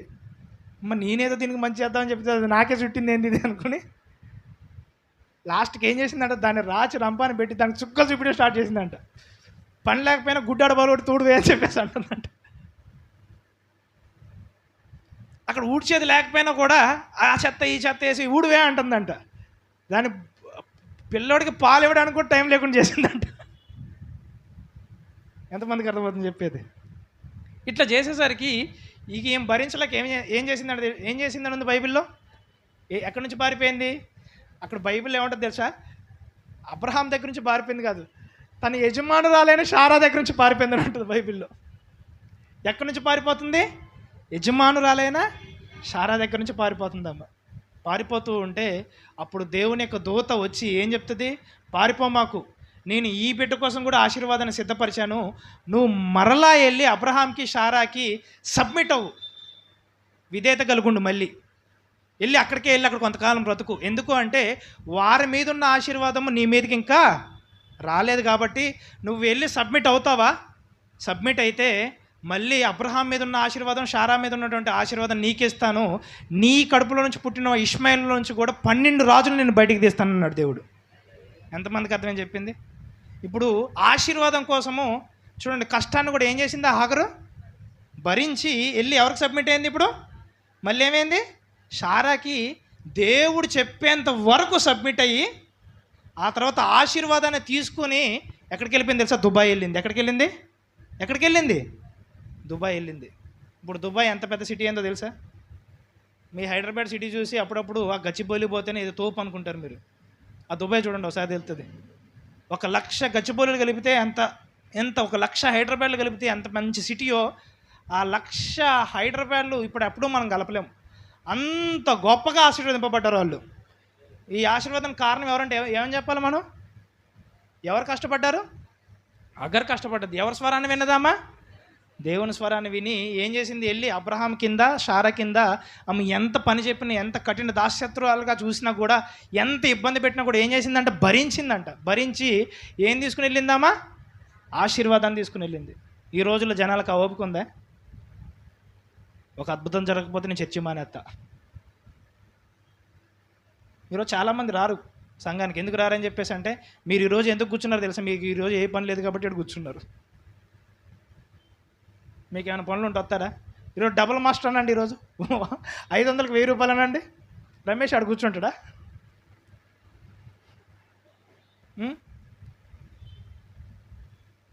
1000 రూపాయలు పోతే పోనీ నేను దేవుని సన్నిధిలో గడుపుతాను ఎవడని అనుకుంటాడా? ఎవడు అనుకో. డబుల్ మాస్టర్ అంటే ఎవడు ఉండడాడా? ఇంతెందుకు ఇప్పుడు డబ్బులు పంచుతున్నాను, ఒక ఆటో పోనీ ఇటు ఇట్లా ఇసిరేస్తాను అని చెప్పేసి నేను ఒక్కనే చెప్తా లాస్ట్కి ఇక్కడ వాక్యం.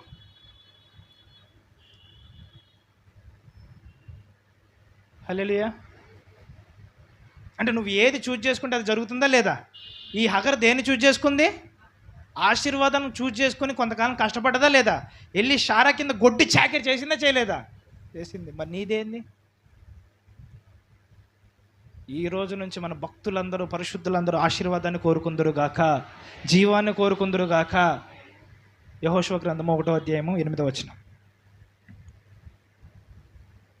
దానికంటే ముందు ఇది ఒక్కటి చదివేసి ఐ విల్ క్లోజ్ అండి. ఒక్కసారి మొదటి దినవృత్తాంతంలో 21వ అధ్యాయం 1వ వచనం చదవండి. మొదటి దినవృత్తాంతంలో 21వ అధ్యాయం 1వ వచనం నుంచి. ఎందుకంటే మళ్ళీ నేను తర్వాత చెప్తా అంటే కానీ చెప్పను. ఇది కంప్లీట్ చేసేస్తే ఒక సిరీస్ లాగా ఉండిపోతుంది. తరువాత సాతాను ఇశ్రాయేలునకు విరోధముగా లేచి, ఇది చూడాలా, ఎవరు విరోధంగా లేచి? సాతాను ఎవరికి విరోధంగా లేచి? ఇశ్రాయేల్ అంటే ఎవరు ప్రజలు? మనం మొదటి నుంచి మాట్లాడుకుంటాం. ఇశ్రాయేల్ అంటే ఎవరు ప్రజలు? అసలు మనం ఈ దేవుని యొక్క ప్రజలమా? స్టార్టింగ్ రక్షణ వచ్చేంత వరకు మనం దేవుని ప్రజలమా? కాదు. మనం ఎవరు అంటే అన్ని జనులము. మనకి ఇశ్రాయేల్ తోటి మనం గుడ్ ఫ్రైడే మెసేజ్ ఎంతమంది విన్నారు? నువ్వు రాలే గుడ్ ఫ్రైడేకి? ఆ వర్తమానం యూట్యూబ్లో ఉండి తినాలి. సో గుడ్ ఫ్రైడే వర్తమానం ఎంతమంది విన్నారు? మనము ఇశ్రాయేలుతో పాటు సహపౌరులమా మనము? కాదు.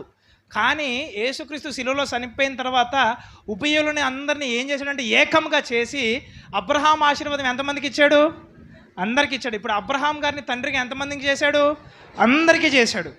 గుర్తుందా లేదా వర్తమానం? ఒకవేళ అది గుర్తు లేకపోతే మళ్ళీ అనండి, మళ్ళీ అనండి. అది చాలా ఇంపార్టెంట్ వర్తమానం అది. హల్లెలూయా. ఇప్పుడు చదవండి 21వ అధ్యాయం 1వ వచనం. మొదటి దినవృత్తాంతంలో 21:1 నుంచి. తరువాత సాతాను ఇశ్రాయేలునకు విరోధముగా ఎవరు లేచారు? ఇశ్రాయేలుకు విరోధంగా సాతాను అనండి. సాతాను లేచి ఇశ్రాయేలును లెక్కించుటకు దావీదును ప్రేరేపింపగా, ఇశ్రాయేలు ప్రజలను లెక్కించుటకు ఎవరిని ప్రేరేపించాడంట? ఎవరు ప్రేరేపించారని ఉంది? ఎవరిని ప్రేరేపిస్తున్నారు? ఈ దావీదు ఎవరు మరి? చెప్పాలా? ఎంతమందికి అర్థమైంది చెప్పేది? ఈ దావీదు ఎవరు? రాజు కరెక్టే. 150 కీర్తనలు రాసింది ఎవరయ్యా? నేను నా బోధకుల కంటే విశేషమైన జ్ఞానం కలిగిన వాడిని చెప్పేసి రాసింది ఎవరు? నీ వాక్యం నా పాదములకు దీపం అని చెప్పి రాసింది ఎవరు? నీ వాక్యం వెల్లడి అక్కడ చేత నాకు వెలుగు వచ్చి ఉన్నదని రాసింది ఎవరు? నేను దినమల్లా దేవుని మందిరంలో గడుపుతున్నాను రాసింది ఎవరు? యెహోవా నాకు కాపురి నాకు లేమి కలగదన్నది ఎవరు? ఇప్పుడు ఎవరి చేత ప్రేరేపింపబడుతున్నారు? దావీదు ఎవరి చేత ప్రేరేపింపబడుతున్నాడు? అదేంటి మళ్ళీ ఇందాక ఒక భయ్య అయిపోయాడు, అప్పుడేమో దేవుని కుమారుడైన క్రీస్తు అన్నాడు, సాతానా పో అనే రెండో మాట. మళ్ళీ ఈ వ్యక్తి కూడా ఏమంటున్నాడు? అన్ని కీర్తనలు రాసి లాస్ట్కి మళ్ళీ ఎవరి చేత ప్రేరేపింపబడుతున్నాడు? సాతాన్ చేత. ఇదేంటి మళ్ళీ? నేను చెప్తున్నా, అది ఎంతమందికి అర్థమవుతుంది? అంటే ఒక వ్యక్తి దేవుని యొక్క ఆత్మచేత ప్రేరేపించబడవచ్చు, సాతాను యొక్క ఆత్మచేత కూడా ప్రేరేపించబడు. ఆ వ్యభిచారం చేసే ముందు నీకు ఎవరు ప్రేరేపిస్తాడు? దేవుడు ప్రేరేపిస్తాడా? నీకు ఆ పలానా కార్యం చేసే ముందు దేవుడు ప్రేరేపించాడా? అన్నిటికీ దేవుడు అని ఎందుకంటారు? లేదా మళ్ళీ చూడండి, ఇప్పుడు దేవుని నామంలో నేను అబద్ధాలు ఆడమంటాడు దేవుడు. వాడిని దేవుడి పేరట్లు ఆగిపెట్టి అక్కడ కొట్టారా? సో దేవుడు ఇట్లాంటి ప్రేరేపించడు. ఎవరు ప్రేరేపించారు? అపవాది ప్రేరేపిస్తాడు. ఇక్కడ చూడండి, దావీదును కూడా ఎవరు ప్రేరేపించారు? సాతాను ప్రేరేపించాడు. చదవండి ఇప్పుడు. తరువాత సాతాను ఇశ్రాయేలునకు విరోధముగా లేచి ఇశ్రాయేలును లెక్కించుటకు దావీదును ప్రేరేపింపగా, దావీదు యోవాబునకు జనుల యొక్క అధిపతులను మీరు వెళ్ళి బెయేర్షెబా మొదలుకొని దాను వరకు ఉండు ఇశ్రాయేలులను ఎంచి వారి సంఖ్య నాకు తెలియజేయటకై నా యొద్దకు దాన్ని తీసుకుని రండి అని ఆజ్ఞాపించను. అంటే ఇశ్రాయేలు ప్రజలను అందరినీ లెక్కించి నా దగ్గరికి తీసుకురండి అని చెప్తున్నాడు. ఎందుకు తెలుసా? ఇంతకాలము దావీదు ఏ యుద్ధం చేసినా విజయం వచ్చింది. అయితే ఇప్పుడు ఈయన కొద్దిగా గర్వం వచ్చింది. ఎందుకో తెలుసా? ఇప్పుడు నా సంఘం ఎంత ఉంది, మహా అయితే ఒక 30 మంది ఉన్నారు అనుకోండి, ఒక 30 మంది ఎక్కడ ఉన్నారు, ఇంకా బయట ఒక 30 మంది ఉన్నారు, ఒక 60 మంది అనుకోండి. ఇప్పుడు దేవుడు నన్ను ఆశీర్వదించాడు. దేవుడు నాకేం చేశాడు? ఇప్పుడు ఆశీర్వాదం అనండి. ఇప్పుడు ఆశీర్వాదం వచ్చిన తర్వాత ఎవరు పెరుగుతారు? జనాలు పెరుగుతారు. ఎప్పుడు మనం ఇలాగే ఉండం. మనం ఉన్నత స్థితికి వెళ్తాము, తర్వాత ఇంకా గొప్ప స్థితికి వెళ్ళబోతున్నాం. అయితే ఎదిగిన తర్వాత నాకు దేవుడు ప్రేరేపించవచ్చు. ఇప్పుడు నీ సంఘస్థులు ఎంతమంది ఉన్నారో లెక్క పెట్టు అనొచ్చు. ఇది ఏమవుతుంది చెప్పండి? ఇది ఏమవుతుంది? ఇప్పుడు ఎంతమంది ఉన్నా వాక్యం చెప్పా, అంతమంది ఉన్నా నేను చెప్పాల్సింది ఏంటి? వాక్యం. కానీ వాళ్ళందరినీ లెక్క పెట్టు అని చెప్పేసి వాళ్ళ లెక్క చూసి నేను ఆనందపడితే అది ఏమొస్తుంది? నాకు గర్వమా కాదా? మీకు గర్వం కనపడుతుందా లేదు ఇందులో? ఇప్పుడు నేను ఇశ్రాయేలు ప్రజలు ఎంతమంది ఉన్నారో లెక్క పెట్టు అని చెప్పేసి అంటే దావీదు తెలుసుకుని నేను ఎంతమందికి రాజునో అని చెప్పి తెలుసుకుందాం అనుకున్నాడు. నేను ఎంతమందికి అధిపతినో తెలుసుకుందాం అనుకున్నాడు. తర్వాత నా పక్షముని యుద్ధం చేయవారు ఎంతమంది ఉన్నారో నాకు లెక్క తీసుకురా అని చెప్పేసి తన సైన్యాధ్యక్షుడైన యోవాబును పంపించాడు. ఎంతమందికి అర్థమవుతుందని చెప్పేది. పంపించినప్పుడు ఈ యోవాబు కూడా ఏమంటాడంటే, ఎందుకట్లా చేస్తున్నావు అని చెప్పేసి అంటాడు దావీదుకి. చదవండి అమ్మ, నెక్స్ట్ ఏముందో. అందుకు యోవాబు, రాజా నా ఏలినవాడా. యోవాబు రాజా నా ఏలినవాడా. చూడండి ఏముందో. యెహోవా తన జనులను ఇప్పుడున్న వారి కంటే 100 అంతలు ఎక్కువ మందిని చేయునుగాక. యెహోవా ఇప్పుడు ఉన్న జనుల కంటే ఎన్నింతలు ఎక్కువ చేయనుగాక. ఎన్నింతలు ఎక్కువ చేయనుగాక. అంతేలే కానీ నువ్వేం చేద్దాం అంటున్నాడు? ఏం చేద్దాం అంటున్నాడు? ఇప్పుడు నా జనులను కూడా దేవుడు ఇప్పుడు ఉన్నంతకంటే 100 అంతలు ఎక్కువ చేయనుగాక. కానీ నేను లెక్క పెట్టను. నేనేం చేయను? లెక్క పెట్టను. మీకు ఇప్పుడు తెలుసా, ఇక్కడ కూర్చుని వాక్యం వినేవారి కంటే బయట కూర్చుని వాక్యం వినేవారు ఎక్కువ మంది ఉన్నారు ఇప్పుడు మనకి. ఇప్పుడు ఈ సంఘం నడపబడుతుంది అని చెప్పేసి అంటే ఇక్కడ మీరు కూర్చొని వినేది ఇంతమంది అయితే, బయట విని వాళ్ళు ధారాళంగా విరాళాలు ఇస్తుంటే ఇక్కడ రెంట్లు కడుతున్నాం. మీకు తెలుసో తెలియదు. ఇప్పుడు చెప్పాలి, మిమ్మల్ని అనాలా సంఘాన్ని బయట అనాలా చెప్పండి.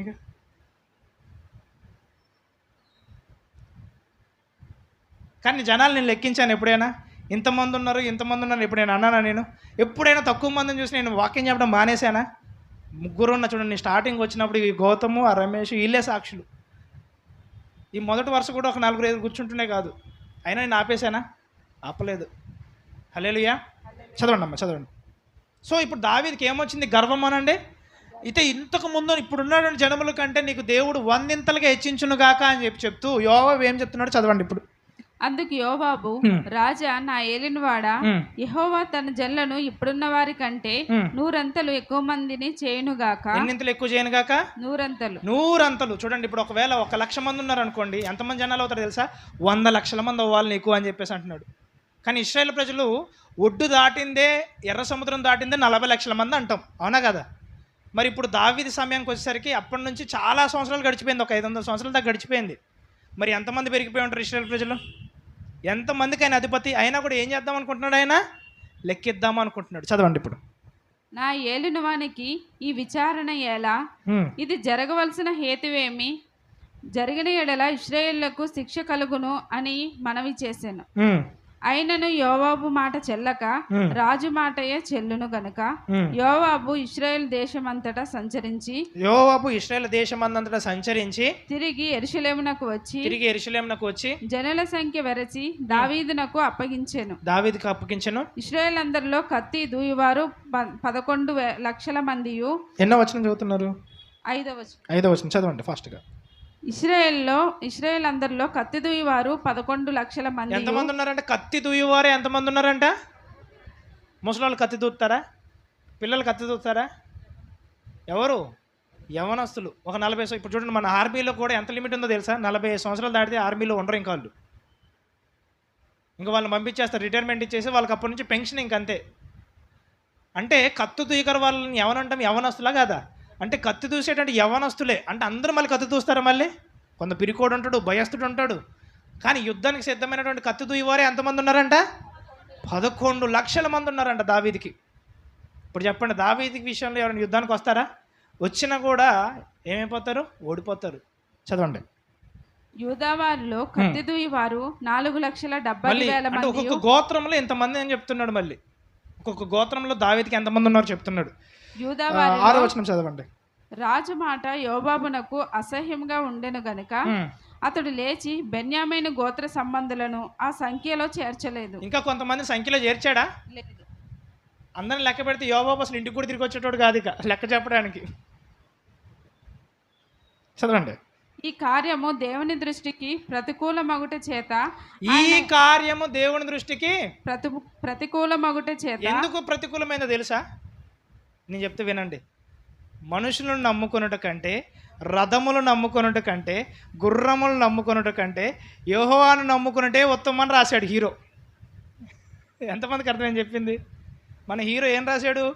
ఏం నమ్ముకోవద్దన్నాడు?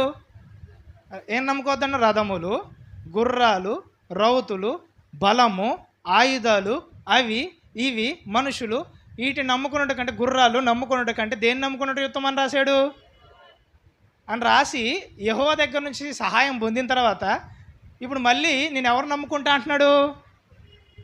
ఇది ఆలోచన ఎవరి చేత ప్రేరేపింపబడ్డాడు ఉందో బైబిల్లో? ఇప్పుడు ఎంతమందికి అర్థమని చెప్పింది? అంటే నువ్వు కొన్నిసార్లు ఎవరి చేత ప్రేరేపించబడవచ్చు? అపవాది చేత ప్రేరేపించబడవచ్చు. చదవండి అమ్మ, నెక్స్ట్ చదవండి. దీనివల్ల జరిగేది అని చదవండి. దావీదు, నేను ఈ కార్యము చేసి అధిక పాపం తెచ్చుకొంటిని. చూడండి ఇప్పుడు ఏం చేస్తున్నాడు? మళ్ళీ ఇప్పుడు పశ్చాత్తాపడుతున్నాడు హీరో. పాపం చేసాడు, లెక్క పెట్టేశాడు, అంత లెక్క వచ్చేసింది. లెక్క తర్వాత లాస్ట్కి ఆ లెక్క చెప్తూ ఉంటే, దావీదు, నేను ఈ కార్యం చేసి అధిక పాపం తెచ్చుకుంటుని, నేను మిక్కిలి అవివేకముగా ప్రవర్తించి. అంటే అప్పుడప్పుడు మనిషి ఎలా ప్రవర్తించవచ్చు? నిన్న వ్యక్తి కూడా ఎలా ప్రవర్తించుండొచ్చు? ఎలా ప్రవర్తించాడు? దేవుని బిడ్డ, కానీ ఎలా ప్రవర్తించాడు? అవివేకంగా ప్రవర్తించినందుకు దాన్ని వివేకం అంటారా, అవివేకం అంటారా? అందుకే మనం ఏమంటాం, ఎంత మంచి వ్యక్తి అంత మూర్ఖ పని ఎందుకు చేశాడు అంటాం, అవునా కదా? ఇట్లాంటి వ్యక్తి అలా ఎందుకు చేశాడని చెప్పేసి అంటాం. ఒకవేళ తల్లిదండ్రుల గురించి, బిడ్డ గురించి, తమ్ముడు గురించి, ఇంకొకరి గురించి, తన భవిష్యత్తు గురించి, దేవుడు తనకిచ్చిన ప్రవచనం గురించి ఆలోచించుకొని కొద్దిగా ధైర్యం తెచ్చుకుని ఆగిపోయి ఉంటే చాలా బాగుంటుండే కదా? చాలా బాగుంటుండే. కానీ అప్పుడప్పుడు మనుషులు కూడా కొన్నిసార్లు ఎలా ప్రవర్తించవచ్చు? అవివేకముగా ప్రవర్తించవచ్చు. దావీదు కూడా ఎలా ప్రవర్తించాడు? అవివేకముగా ప్రవర్తించాడు. చదవండి. దావీదు, నేను ఈ కార్యము చేసి అధిక పాపము తెచ్చుకొంటిని, నేను మిక్కిలి అవివేకంగా ప్రవర్తించి తిని, అప్పుడు నీ దాసుని దోషము పరిహరింపమని దేవునితో మొర్రపెట్టగా, యెహోవా దావీదునకు దర్శకుడగు గాదుతో ఇలాగూ సెలవిచ్చాను, నీవు వెళ్ళి ఎవరు వచ్చారంటే ప్రవక్త వచ్చాడు. ఎప్పుడైతే దావీదు అవివేక పని చేశాడో ఎవరు వచ్చాడు? ప్రవక్త అయినటువంటి గాదు వచ్చి దావీదుతో మాట్లాడుతున్నాడు. చదవండి. ఇలాగూ సెలవిచ్చాను, నీవు వెళ్ళి దావీదుతో ఇట్లనము, యెహోవా సెలవిచ్చినదేమనగా 3 విషయములు నేను నీ ఎదుట నుంచుచున్నాను. ఎన్ని విషయాలు మీ ముందు ఉంచుతున్నాను? 3 విషయాలు. చదవండి. ఆ 3 విషయాలు ఏంటో. వాటిలో ఒక దానిని నీవు కోరుకొని ఎడల దాన్ని నీకు చేయుదును. కావున గాదు దావీదునొద్దకు వచ్చి ఇట్లా నేను 3 ఏండ్ల పాటు కరువు కలుగుట, 3 నెలల పాటు నీ శత్రువులు కత్తి దూసి నిన్ను తరుమగా. కత్తి దూసి మళ్ళీ నీ శత్రువులు ఏం చేస్తారు? తరుముతారు. 3 ఏళ్ల పాటు ఏమొస్తుంది భూమి మీదకి? కరువు. 3వ విషయం చదవండి. నీవు వారి ఎదుట నిలువలేక నశించిపోవుట. నీవు వారి ఎదుట నిలబడి ఏమైపోతావు అంటే ఇప్పుడు నశించిపోవు. ఎందుకంటే నువ్వు ఎవరి బలాన్ని నమ్ముకున్నావు? మనుషుల బలాన్ని నమ్ముకుంటే వారి ఎదుట నిలవలేక నీకు ఎంత బలం ఉన్నా కూడా ఏమైపోతున్నావు? నువ్వు నశించిపోతున్నావు. దీన్ని చూజ్ చేసుకుంటావా లేకపోతే కరువు చూజ్ చేసుకుంటావా? 3వ చదవండి. 3 దినముల పాటు దేశమందు యెహోవా కత్తి అనగా తెగులు నిలుచుట చేత యెహోవా దూత. నువ్వు ఎవరిని చూసి నువ్వు గర్వించబడ్డావో ఆ దేశమందంతటా ఏం రాబోతుంది? కరువు. ఏం రాబోతుంది? కరువు అనండి. ఇప్పుడు 3 విషయాలు చెప్పండి. ఏమేమి 3 విషయాలు? హలో, అటు చూడొద్దు, ఇటు చెప్పండి. ఫస్ట్ది ఏముంది? ఫస్ట్ కరువా?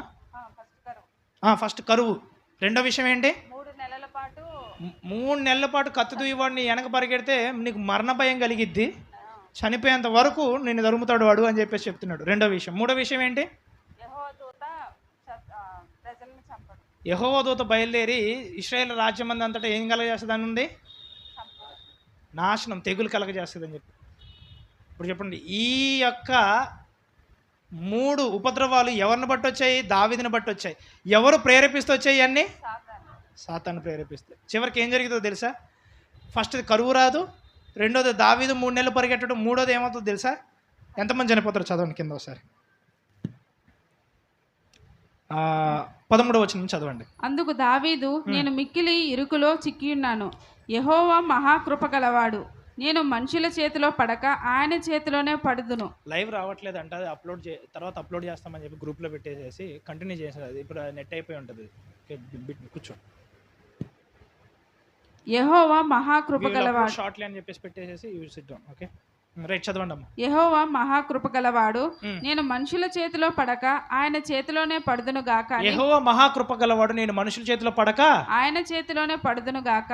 ఎవరి చేతిలో పడాలి? నేను దేవుని చేతిలోనే పడతా అంటే ఇప్పుడు దేవుడు ఏం చేస్తాడు? చదవండి 14వ వచనం. అని గాదుతో అనెను, కావున యెహోవా ఇశ్రాయేలు మీదికి తెగులు పంపగా ఇశ్రాయేలులో 70,000 మంది చచ్చిరి. ఎంతమంది చచ్చిపోయారు? ఈ 70,000 మందా? ఎవరు? దావీదు వల్ల ఎంతమంది చనిపోయారు? ఒకరినేమో అన్యాయంగా చంపేశాడు. ఇప్పుడు ఈ 70,000 మంది ఎవరు చేసిన పాపానికి చనిపోవాల్సి వచ్చింది? ఎవరు చేసిన పాపానికి? ఎవరి చేత ప్రేరేపింపబడి చేసిన పాపానికి చచ్చిపోయారు? మరి దేవుడు దావీదుని అంగీకరించాడా? మళ్ళీ దేవుడు దావీదుని అంగీకరించాడు. కానీ ఎవరి వల్ల చనిపోయారు? దేవుడు తాను ఏర్పరచుకున్న సేవకుడు వల్ల ఒక తప్పుడు అపవాది యొక్క ఆలోచన బట్టి ఆలోచించినందుకు ఎంతమంది చనిపోవాల్సి వచ్చింది? 70,000 మంది. ఇప్పుడు చెప్పండి, నీవు నీ పిల్లలు కూడా సరైన మార్గంలో ఆలోచించకపోతే ఇప్పుడు ఆ అబ్బాయి ఒక్కడు తీసుకున్న నిర్ణయానికి కుటుంబం అంతా సఫర్ అవుతుందా లేదా? అందుకే ఒక వ్యక్తి కరెక్ట్ నిర్ణయం తీసుకోకపోతే ఆ కుటుంబం అంతా సఫర్ అవుతుంది. నేను చెప్పింది ఎంతమందికి అర్థమైంది? ఎంతమందికి అర్థమవుతుంది? అంటే ఒక వ్యక్తి అపవాది చేత ప్రేరేపించబడితే కొంతమంది నష్టపోతున్నారా? నష్టపోవట్లేదా? ఎంతమంది కొద్దిగా పరిష్కారం దొరుకుతుంది అనిపిస్తుంది మీకు? ఎంతమంది కొద్దిగా అర్థమవుతుంది అనిపిస్తుంది? సో అపవాది చేత ప్రేరేపించబడ్డప్పుడల్లా నష్టం జరుగుతుందా? జరగట్లేదా? హత్య జరుగుతుందా? జరగట్లేదా? నాశనం వస్తుందా? రావట్లేదా? వస్తుంది. ఈ రోజు నుంచి మీరు దేవుని యొక్క ఆత్మ చేత ప్రేరేపింపబడిన నిర్ణయములు తీసుకుందురుగాక.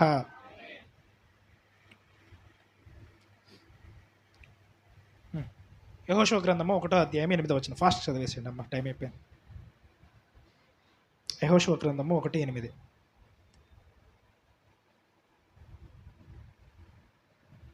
ఈ ధర్మశాస్త్ర గ్రంథమును ఉమ్. నీవు బోధింపక ఈ తప్పిపోకూడదు. ధర్మశాస్త్ర గ్రంథమును నువ్వు బోధింపక ఏం చేయొద్దంట?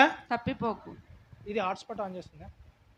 ఈ ధర్మశాస్త్ర గ్రంథమును నువ్వు బోధింపక తప్పిపోకూడదు. దానిలో వ్రాయబడిన వాటన్నిటి ప్రకారము చేయుటకు ఉమ్. నీవు జాగ్రత్త పడినట్లు ఉమ్. దివారాత్రము దాన్ని ధ్యానించిన ఎడల నీ మార్గమును వర్ధిల్ల చేసుకొని చక్కగా నీ ప్రవర్తించు. ధర్మశాస్త్రం గ్రంథం నువ్వు బోధింపక తప్పిపోకూడదు, దానిలో రాయబడిన వాటన్నిటి ప్రకారము చేయుటకు జాగ్రత్త పడినట్లు దివారాత్రము అనండి, దాన్ని ధ్యానించిన ఎడల నీ మార్గమును వర్ధిల్లింపజేసుకుని. ఏ మార్గమును? ఎవరి మార్గమును?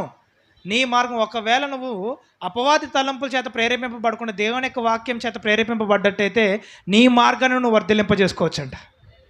ఇప్పుడు చెప్పండి, ఎంతమంది మార్గాన్ని వర్ధిల్లింపజేసుకునే సామర్థ్యం ఉంది? ఇప్పుడు అడుగుతారా మళ్ళీ? ప్రార్థన చేశాం కదా, ఆయన ఎందుకు అడిగి చేశాడని అడుగుతారా మళ్ళీ? నాకు మళ్ళీ వచ్చి చంప మీద పాట కొడతా మళ్ళీ చెప్తున్నాను కోసం నాకు ప్రశ్నలు అడిగితే.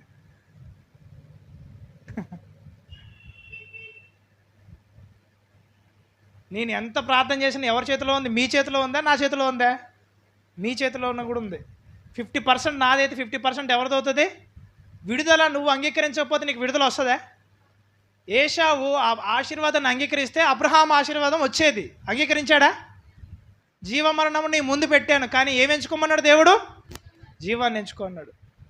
కానీ అపవాది చేత ప్రేరేపింపబడ్డ వాళ్ళు ఏమి ఎంచుకుంటున్నారు? దేవుడికి విరుద్ధమైనది ఎంచుకుంటున్నారా? దేవుడికి అనుకూలమైనది ఎంచుకుంటున్నారా? విరుద్ధమైనది ఎంచుకుంటున్నారు. మరి ప్రార్థించామా? ప్రార్థించాము. వాక్యం చెప్పాము. నేను ఆ 2 రోజుల ముందు కూడా వాక్యం చెప్పా పిల్లోడికి. నా ఫోన్ లిస్ట్లో చూడండి, 47 నిమిషాలు చెప్పా వాక్యం ఒక్కరోజు ముందు. ఆ ఒక్కరోజు ముందు కూడా మళ్ళీ మాట్లాడా. ఆ తెల్లవారుజాము చనిపోతాడంటే ఆ రాత్రి కూడా మాట్లాడా పిల్లోడితోటి. మాట్లాడి జీవాన్ని ఎంచుకుని ఉంటే ఈరోజు సజీవంగా ఉండేవాడు, ఎక్కడికెక్కడ అందరూ హ్యాపీగా ఉండేవారు, ఒకళ్ళ వల్ల ఇంకొకరు నష్టం జరగకుండా ఉండేది, ఆ కుటుంబం కూడా చాలా బాగుండేది. హల్లెలూయా. కానీ ఏమి ఎంచుకున్నాడు? రాంగ్ డిసిజన్ ఎంచుకున్నాడు. ఇప్పుడు ఏంటి అని చెప్పేసి అంటే, తల్లిదండ్రుల యొక్క పరిశుద్ధతను బట్టైనా ఆ బిడ్డ పరలోక రాజ్యం చేరాలి.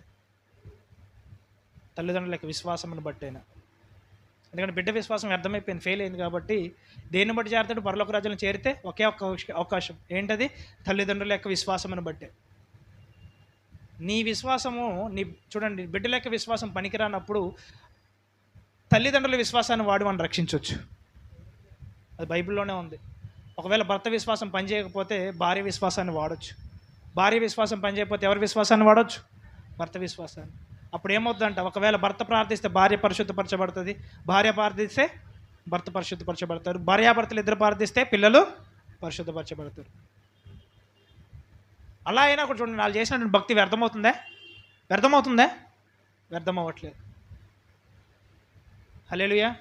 చూడండి, దేవుడు ఎంత కనికన పూర్ణుడైతే వాళ్ళ విశ్వాసాన్ని తీసుకుని కూడా బిడ్డల పరలోక రాజ్యం చేరుస్తున్నాడు. హల్లెలూయా. ఫిలిప్పీలకు రాసిన పత్రిక, చివరిగా ఫిలిప్పీలకు రాసిన పత్రిక 4వ అధ్యాయము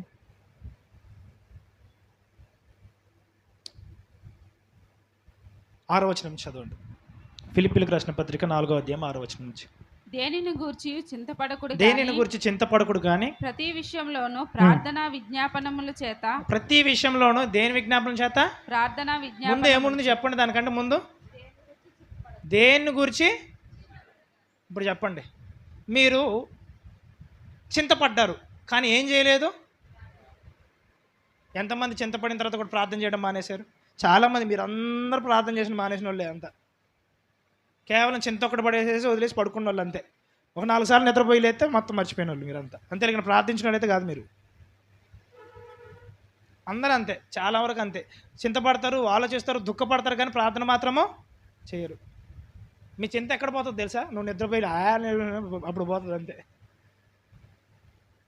ఇట్లా పోవడం తప్ప నీ చింత ప్రార్థన ద్వారా మాత్రం పోయింది కాదు నీది. ఎక్కడ ఏముంది? దేని గురించి చింతపడకుడు కానీ ప్రతి విషయంలోనూ ప్రార్థన విజ్ఞాపనం చేత కృతజ్ఞత పూర్వకంగా మీ విన్నపములు దేవునికి మీ విన్నపములు ఏం చేయమంటున్నాడు? ఫస్ట్ ఏమో చింత వస్తుంది, చింతపడొద్దు. కానీ ఆ చింత విషయం ఏం చేయమంటున్నాడు? ప్రార్థన చేయంటున్నాడు. ఇంకెంతకాలం చెప్తే చెప్పు, అప్పులు ఉన్నాయి, బాధలు ఉన్నాయి, రోగాలు ఉన్నాయి, ఇబ్బందులు ఉన్నాయి, సమస్యలు ఉన్నాయి అని చెప్పేసి ఒకసారి ప్రార్థించరాదు? దేని విషయం చింతపడకుడు కానీ ఏం చేయమంటున్నాడు? ప్రార్థించండి అని చెప్పేసి. ఆ బిడ్డ ఏం చేసి ఉండకపోవచ్చు, ప్రార్థన చేస్తుంటే అట్లాంటి నిర్ణయం తీసుకునేటోడు కాదు. ప్రార్థన చేయకపోవడం బట్టి చింతన బట్టి ఆ నిర్ణయం తీసుకున్నాడా లేదా?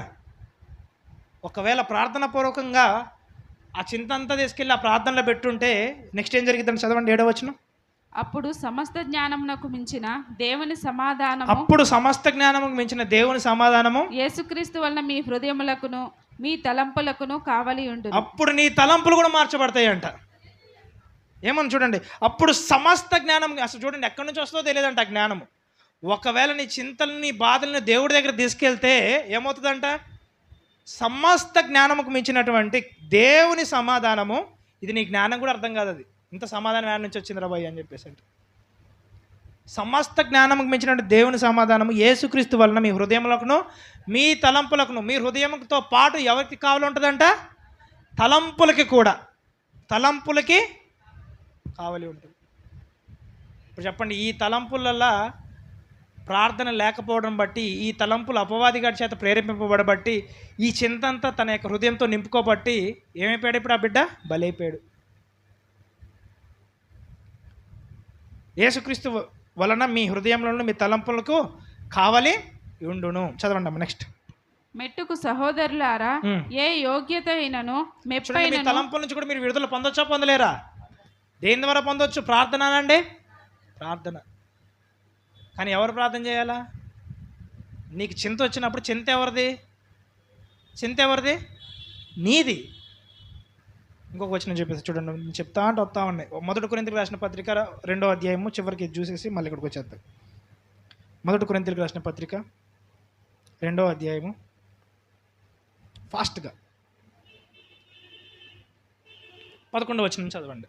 1 కొరింథీయులకు రాసిన పత్రిక 2వ అధ్యాయము 11వ వచనం. ఇవన్నీ రాసుకోండి, తర్వాత చూసుకోండి మీరు. ఒక మనుషుని సంగతులు 1 కొరింథీయులకు రాసిన పత్రిక 2వ అధ్యాయము 11వ వచనం చదవండి. ఒక మనుషుని సంగతులు అతనిలోనున్న మనుష్యాత్మకే గాని, ఒక మనుషుల్లో ఉన్నటువంటి సంగతులు ఆ మనుషుల్లో ఉన్నటువంటి మనుష్యాత్మకే గాని మనుషులలో మరి ఎవరికి తెలియను, మనుషులలో ఎవరికి తెలియను. నీలో ఉన్న సంగతులు నాకు తెలుసా? నీలో ఉన్న దుఃఖము బాధ నువ్వు చెప్తే కానీ తెలుస్తుంది మాకు, కానీ ఇంకెవరికి తెలుసు? దేవుడికి తెలుసు. ఇంకెవరికి తెలుసు అంట అని చెప్పేసి నీలో ఉన్న సంగతులన్నీ నీ ఆత్మకే తెలుసు అంట. ఎప్పుడైతే నువ్వు ఆత్మను వాడి ప్రార్థిస్తావో నీకు హృదయములకు తలంపులకు ఏమొస్తుందంట అంటే దేవుని సమాధానము. కానీ నీలో ఉన్న తలంపులు నీలోనే పెట్టుకున్నావు, నీలో ఉన్న ఆలోచనలు నీలోనే పెట్టుకున్నావు. ఏమొస్తుంది? సమాధానం వస్తుందా? ప్రార్థన చేయకపోతే సమాధానం వస్తుందా? రాదు. చదవండి అమ్మా. ఒక మనుషుని సంగతులు అతనిలోనున్న మనుష్యాత్మకే గాని మనుషులలో మరి ఎవరికి తెలియను. మరి ఎవరికి తెలియను? నీలో ఉన్న సంగతులు ఎవరికి తెలుసు? నీకు ఇప్పుడు ఈ క్షణము ఏ తలంపు పడుతుంది అనేది కూడా ఎవరికి తెలుసు? నీకే తెలుసు. నువ్వు బయటికి పోతే ఆ స్త్రీని మోహపు చూపుతో చూస్తున్నావు, త్రాగాలనిపిస్తుందా లేకపోతే ఇంకేమైనా పాపం చేయాలనిపిస్తుందా అనేది నాకు తెలుస్తుందా? ఎవరికి తెలుసు? అది నీకే తెలుస్తుంది. కానీ నువ్వు దేవుడి దగ్గరికి వచ్చి ఒప్పుకొని ప్రార్థన చేసినట్లయితే దేవుడిని కృప అనుగ్రహిస్తాడంట. ఇప్పుడు ఎంతమందికి అర్థమంది కృప ఎలా పొందుకోవాలి? చదవండి, ఫిలిప్పీయులకు రాసిన పత్రిక వచ్చేసాను 4వ అధ్యాయం 8వ వచనం. మెట్టుకు సహోదరులారా, ఏ యోగ్యత అయినను మెప్పైనను ఉండిన ఎడల ఏవి సత్యమైనవో ఏవి మాన్యమైనవో ఏవి న్యాయమైనవో చూడాలి ఇక్కడ చూడండి. ఏవి సత్యమైనవో ఏవి మాన్యమైనవో ఫస్ట్ నుంచి చూడండి. సహోదరులారా, ఏది యోగ్యమైనదో, యోగ్యమానండి ఏ యోగ్యత అయినను మెప్పైనను ఉండిన ఎడల ఏవి సత్యమైనవనండి, మళ్ళీ సత్యమైనవనండి, మళ్ళీ గట్టిగానండి, సత్యమైనవి ఏవి మాన్యమైనవనండి. నెక్స్ట్ 3వది చదవండి. ఏవి న్యాయమైనవో 3వది న్యాయమైనవనండి. 4వది ఏవి పవిత్రమైనదో 4 అయిపోయింది. 5 ఏవి రమ్యమైనవో 6 ఏవి ఖ్యాతి గలదో వాటి మీద ధ్యానం ఉంచుకోండి. వాటి మీద ఏం చేయాలంటున్నాడు దేవుడు? వీటి మీద ఉంచండి అంటున్నాడు దేవుడు, ధ్యానం. కానీ మనం వీటి మీద ఉంచుతాం తెలుసా? చింతల మీద. ఏం మీద? చింతల మీద, బాధల మీద, దుఃఖముల మీద, దిగుల మీద మనం మన యొక్క భారం ఉంచుతాం. చివరిగా రోమీయులకు రాసిన పత్రిక 12వ అధ్యాయము 1వ వచనం 2వ వచనం చదవచ్చు. మీరు ఈ లోక మర్యాదను అనుసరింపక ఉత్తమమును అనుకూలమును చూడండి. ఉత్తమము అనండి. రోమీయులకు రాసిన పత్రిక 12:2 చదవండి. మీరు లోక మర్యాదను అనుసరింపక మీరు ఈ లోక మర్యాదను అనుసరింపక ఉత్తమమును అనుకూలమును సంపూర్ణమునై ఉన్న దేవుని చిత్తమేదో పరీక్షించి తెలుసుకున్నట్లు. సంపూర్ణమైన, చూడండి ఇక్కడ ఏముందంటే, సంపూర్ణమైన దేవుని చిత్తమేదో పరీక్షించి తెలుసుకున్నట్లు మీ మనసు మారి నూతన మగుట వలన రూపాంతరం పొందుడు. మీ మనసులు మారి రూపాంతరత పొందుడు అని వాక్యం చెప్తుందా చెప్పట్లేదా? మీరు మీ మనసులు మార్చుకుని రూపాంతరత చెందుదురుగాక. దీర్ఘాయువు ఎవరి చిత్తము? దేవుని చిత్తము. ఒకసారి వాక్యం కూడా చెప్పా, గుర్తుందా? చూడండి, దేవుడు ఒక మరణాన్ని దీర్ఘాయు వరకు ఏర్పరిస్తే మధ్యలో మరణదూత వచ్చి ఏం చేస్తుందని చెప్పాను? తీసుకెళ్ళిపోవడానికి అటాక్ చేస్తుందని చెప్పాను, చెప్పలేదా? చెప్పాను. ఇది రాకుండా ఉండాలంటే మన తలంపులను మనం ఏం చేయాలంట? కాపాడుకోవాలి. అపవాది ప్రేరేపణలు తెలుసుకోవాలా లేదా? తెలుసుకొని వాటి నుంచి నువ్వు విడుదల పొందుదువు గాక. దీని యొక్క కంటిన్యూషన్ నేను మళ్ళీ చెప్తాను. ఇంకోటి చెప్పనా? చివరికి ఇది ఒక్కటి చెప్పేసి క్లోజ్ చేస్తాను. యేసుక్రీస్తు సైతము అపవాది చేత ప్రేరేపింపబడ్డాడు. కానీ చూడండి, ప్రేరేపణ గురి చేయడానికి అపవాదిగాడు యేసయ్య దగ్గరికి వచ్చాడు, కానీ ప్రేరేపించగలిగాడా? ఎప్పుడు వచ్చాడంటే తెలుసా? 40 రోజులు ఉపవాసం ఉండి ప్రార్థన చేసిన తర్వాత ఆయన చూడండి, పరిశుద్ధాత్మ పూర్ణుడై అరణ్యంలో కొనిపోబడ్డాడు. పరిశుద్ధాత్మ శక్తి కలిగి బయటకు వచ్చాడంట. కానీ ఈ పరిశుద్ధాత్మ శక్తి పొందుకున్నప్పుడు చూడండి, ఆయన ఫాస్టింగ్ ముగించిన తర్వాత అపవాది శోధించాడు. స్టార్టింగ్లోనేనా? ముగించిన తర్వాత. అంటే ఒక వ్యక్తి ఎంత ఉపవాసం చేసినా కూడా తలంపుల ద్వారా అపవాదిగా రావచ్చా రాలేడా? వస్తాడా రాడా? అంటే ఇప్పుడు చెప్పండి, అంటే నువ్వు ఎంత ప్రార్థన చేసినా అపవాదిగా నీ దరిచేరే అవకాశం ఉందా లేదా? కానీ వాడు వస్తాడు ఖచ్చితంగా. కానీ వాడికి నువ్వేం చెప్పాలి? నో చెప్పాలా? ఏం చెప్పాలి? ఎస్ చెప్తే ఇలాంటివి జరుగుతాయి. ఎంతమందికి అర్థం ఏం చెప్పింది? యేసయ్య వాడికి ఎస్ చెప్పాడా? నో చెప్పాడా? నువ్వు రాళ్ళను రొట్టెలుగా మార్చుకుని తినంటే ఏమన్నా నో అన్నాడా? నో అనే అన్నాడు.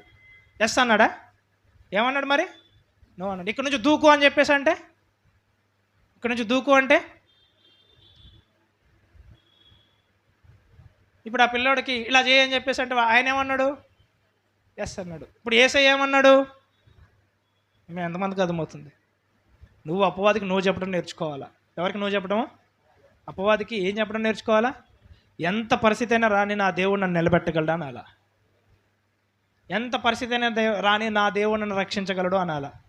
శద్రక్ మేషక్ అబేద్నెగోలు ఏమన్నారు? అగ్నిలో దోచేస్తామంటే మేము చావనైనా చేస్తాం తప్ప మీ దేవుడికి మాత్రం మొక్కము, మా దేవుడు రక్షించుటకు సమర్థుడు అన్నారంట. మా దేవుడు రక్షించుటకు సమర్థుడు అన్నాడు. యేసయ్య ఏమన్నాడు అని చెప్పేసి అంటే, సతనా హో అని చెప్పేసి అన్నాడు. అనడం లేదు చివరికి. ఒకరోజు మనం ఈ గృహంలో కూడా ఈ వర్తమానం చూసాం, చూడలేదా? రాయబడి ఉన్నది లాస్ట్కి ఏమంటాడు? చెప్పబడి ఉన్నది. రాయబడి ఉన్నది లాస్ట్కి ఏమన్నాడు? లాస్ట్కి తిరిగి చెప్పబడి ఉన్నది. లాస్ట్కి అపవాదిని గద్దిస్తే ఏమైపోయాడు అపవాదిగాడు? అతన్ని విడిచి శోధనను ముగించినను వాక్యం చెప్తుంది. అంటే నువ్వు ఎప్పుడైతే అపవాదిని జయించావో, లేకపోతే అపవాదిని గద్దించావో, ఆ రోజు నీ తలంపుల ద్వారా అపవాదిగాడు ప్రవేశించే ప్రతి శోధనను ముగిస్తావు నువ్వు. కానీ నువ్వు ప్రేరేపించబడి పోషింపబడుతూ ఉంటే పేతురులాగా అవుతుంది, దావీదులాగా అవుతుంది, ఇంకొక పలానా వ్యక్తిలాగా అవుతుంది. ఇంకా లాస్ట్కి మత్తయి సువార్తకు రండి ఒకసారి.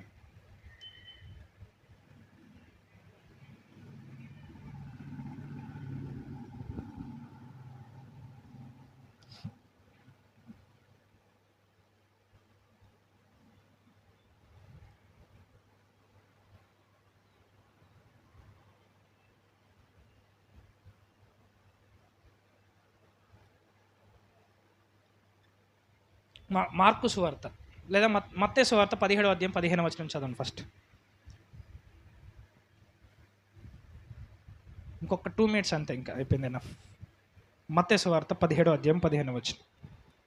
అంతటా యేసు ఆ దయ్యంను గద్దింపగా అది వానిని వదిలిపోయెను. ఆ గడియ నుండి ఆ చిన్నవాడు స్వస్థత నొందెను.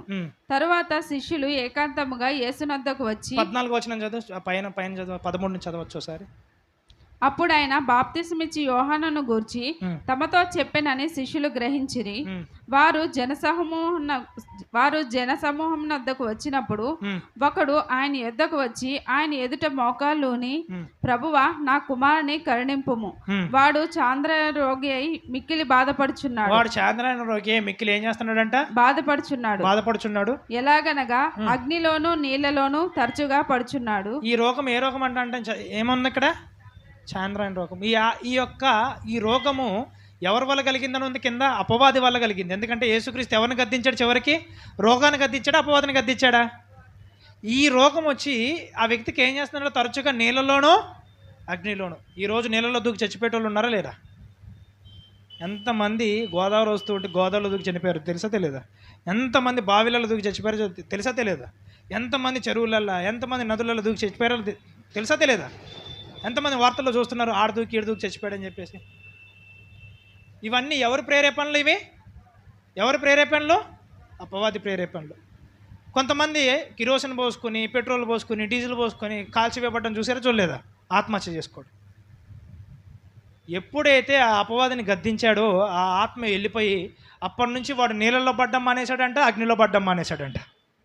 ఇప్పుడు చెప్పండి, ఇవన్నీ ఎవరి వల్ల కలుగుతున్నాయి? అపవాది వల్ల కలుగుతున్నాయి.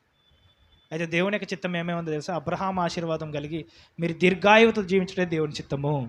ఇప్పుడు ఎంతమందికి అర్థమైంది? మీరు ఒకరిని ఎగ్జాంపుల్ తీసుకోవచ్చా? నీ జీవితంలో నువ్వు ఎవరిని అడగాల? ఏ చిత్తము?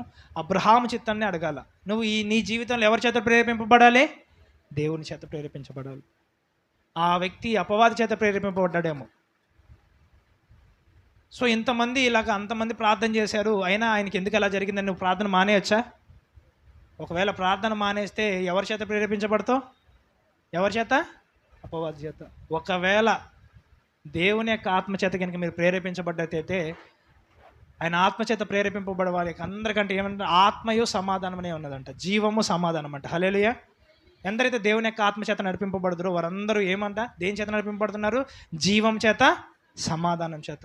ఆత్మానుసారమైనటువంటి మనసు జీవము, సమాధానము. ఈరోజు ఆ జీవము, ఆ సమాధానము, ఆత్మానుసారమైన మనసు మీ అందరికీ కలుగును గాక. లేచి నిలబడదాం, మనం ప్రార్థించుకుందాం.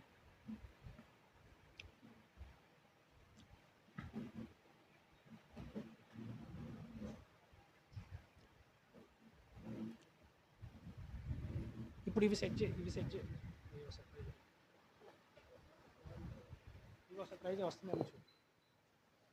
Thank you Lord Jesus.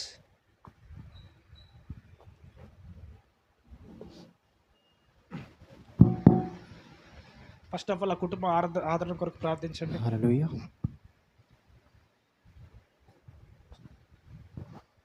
హల్లెలూయా. అందరూ మన రెండు చేతులు పైకెత్తి ఆ కుటుంబం యొక్క ఆదరణ గురించి ప్రార్థించండి, బలం గురించి ప్రార్థించండి, వారు విశ్వాసంలో మరలా స్థిరపరచబడును గాక అని ప్రార్థించండి. Let us pray unto God.